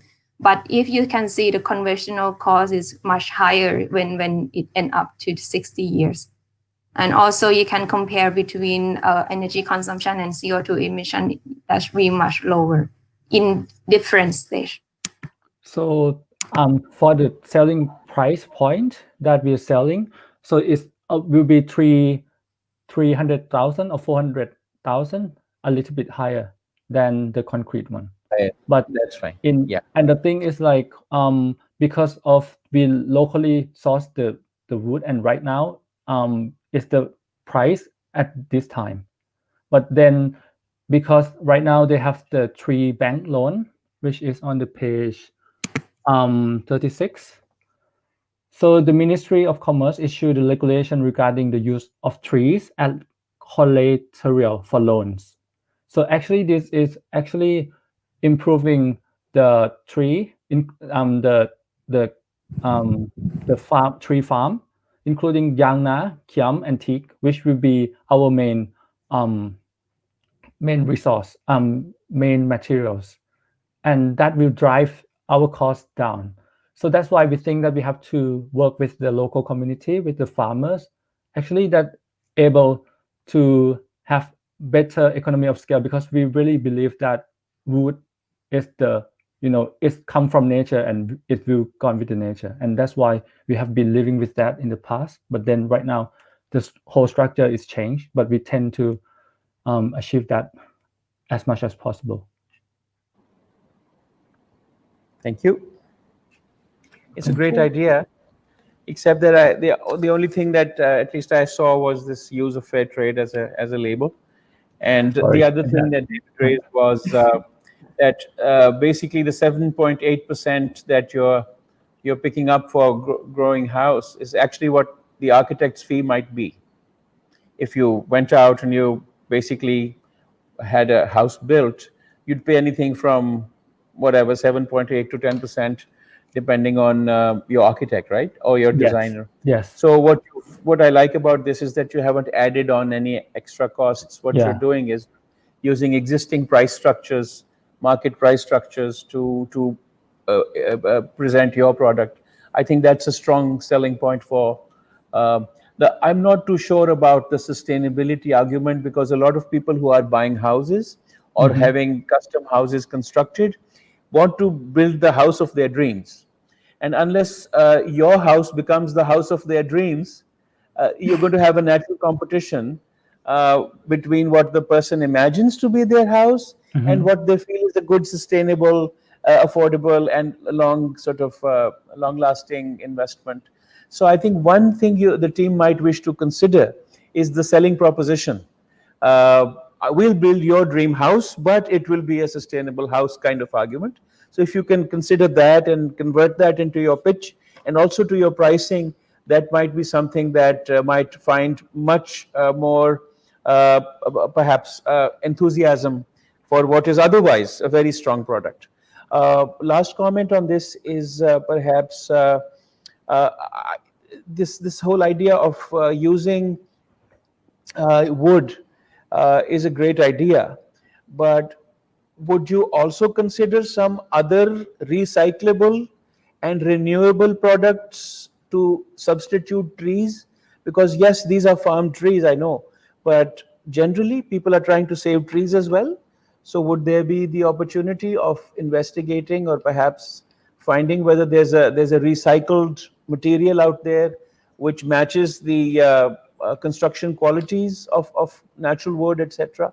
That might also become maybe a model B or type B kind thing, where you can attract a much more price sensitive market as well. So just two thoughts for you as close. So thanks Thank you for very this. much. First of all, thank you for picking up the customization point. Our strong point of customization, that we can sell it to the customer, that we can raise our price a little bit higher so that they satisfy with the product, because it's modular and then they can design whatever they want, and also in the future that they can customize it whatever they want. And the second point, actually, we have been researching other usable material as well, to be honest. But the thing is, like, at this moment, at the strength of the materials and also other concern of we have to locally source, there will be some of the materials in the UK, but then we have to import it. That will be cost us a lot more. But actually, we're very open to those kind of alternatives in the future. Yeah. Thank you very much for your comments. Thank you. That's very been helpful. Thank you very much. Thank you. Thank you for coming. Good luck. Thank you.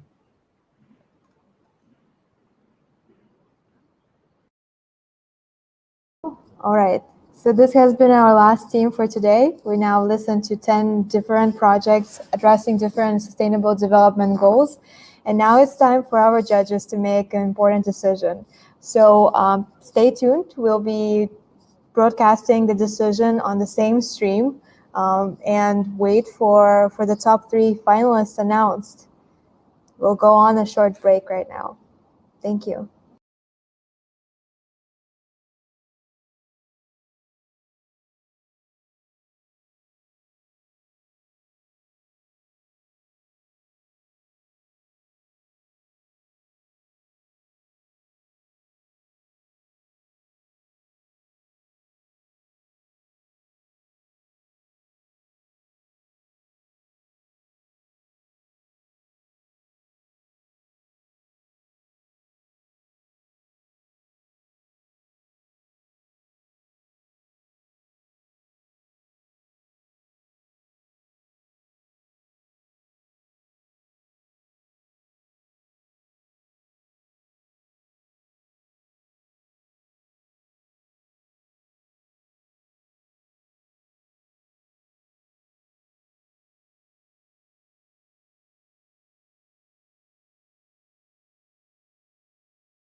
All right, everyone. I think we're back now.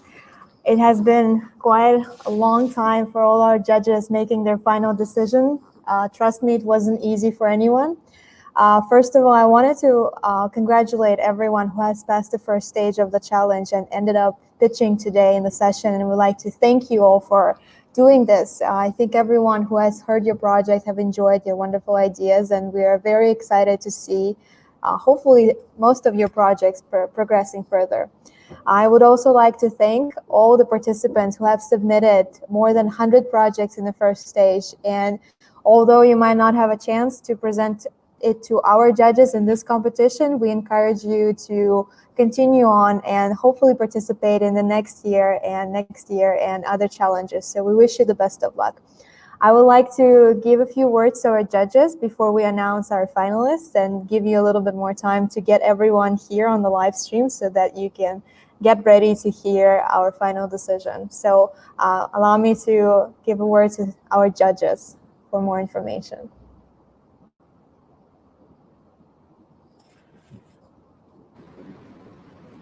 Oh, it's on me. First of all, just to echo, congratulations to the top 10. It was a really hard decision. Really was a hard decision to come up with the finalists. But even then, the top 10 from well over 100 different projects that applied for the program. And I think that's a fascinating thing. So you should all be very proud of yourselves. Moving forward, whether you win or don't win, I think as far as our teams here, we'll be happy to work with you a little further. If there's any, requirements or needs or questions that you want to ask further about your pitches, about your business models. But for all the 10 teams, please work on your business models, work on segmenting your market.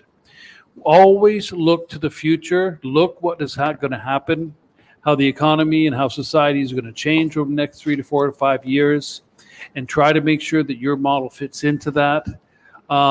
Always strategic partnerships is another very important point. See if within your stakeholder groups, whether they're coming off the supply side, they're coming off the demand side, whether they're coming off the financial side or even off the talent side. Make sure that your teams are really built up and you have good strategic partnerships moving forward. They will help. And in general, I mean, the future is going to be that of the entrepreneur. The entrepreneur is really going to start to excel.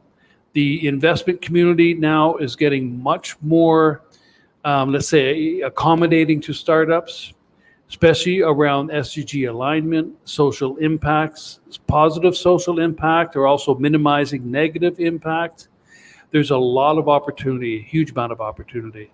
So again, congratulations to all 10 teams, and good luck to the finalists.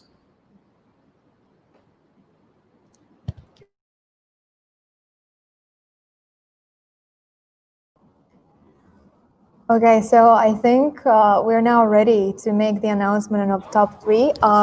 Don't forget that, as mentioned by the judges, projects that have not taken the top 3 positions have a good chance to continue in one of the pipelines of our partners, UNDP, UNOS Thailand, SDGX, also Chulalongkorn University Innovation Hub. So it doesn't mean that if you didn't get the 3rd place that the project is not good enough. Believe me, our judges are very excited to continue on working with most of you. So I think without further ado, we're now ready to show you the slide with all 3 top finalists. Actually,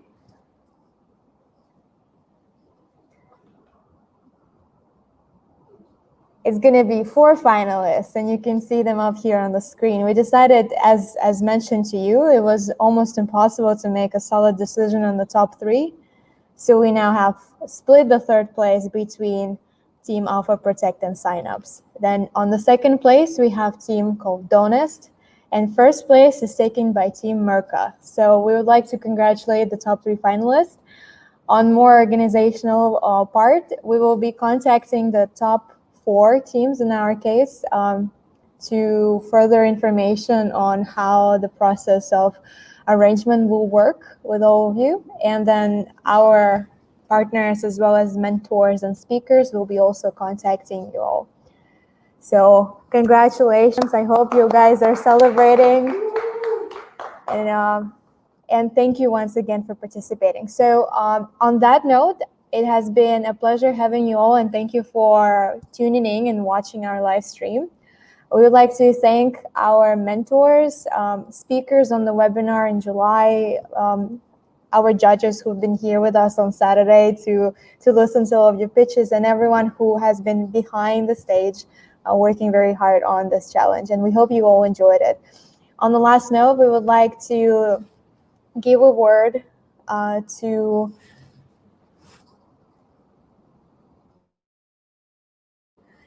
Ajahn Ploy, who would give a speech, the closing remarks on our challenge. So please. Good afternoon, ladies and gentlemen. On behalf of Chulalongkorn University, I would like to thank everybody who made this event happen. I would like to thank our partners, UNDP, UNOS Foundation Thailand, and SDGX. I would like to thank our team at Chulalongkorn University, who has worked very hard since the beginning until today. I would like to thank the judges, the mentors, the speakers, the participants, and of course, all of you watching today. Congratulations to all the winners. My best wishes to all of you as you will bring these exciting new projects to the next level. Although the competition has ended today, your journey has just begun. I look forward to hearing about how your projects will help make a difference in the near future. Chulalongkorn University is committed to contributing to the society by nurturing future leaders, producing impactful research and innovations, and supporting sustainable development goals. Again, thank you very much for your participation. I look forward to crossing paths with you someday again in the future. Thank you very much.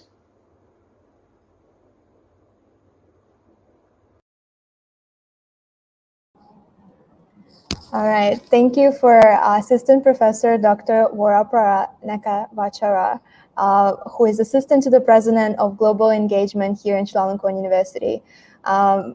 This competition has been organized jointly between Office of International Affairs and Global Engagement of Chulalongkorn University, as well as Chulalongkorn School of Integrated Innovation. So thank you all once again, and we hope you've enjoyed it. And stay informed on our channels for the next opportunities that we hope to provide you. All right. Bye-bye, everyone.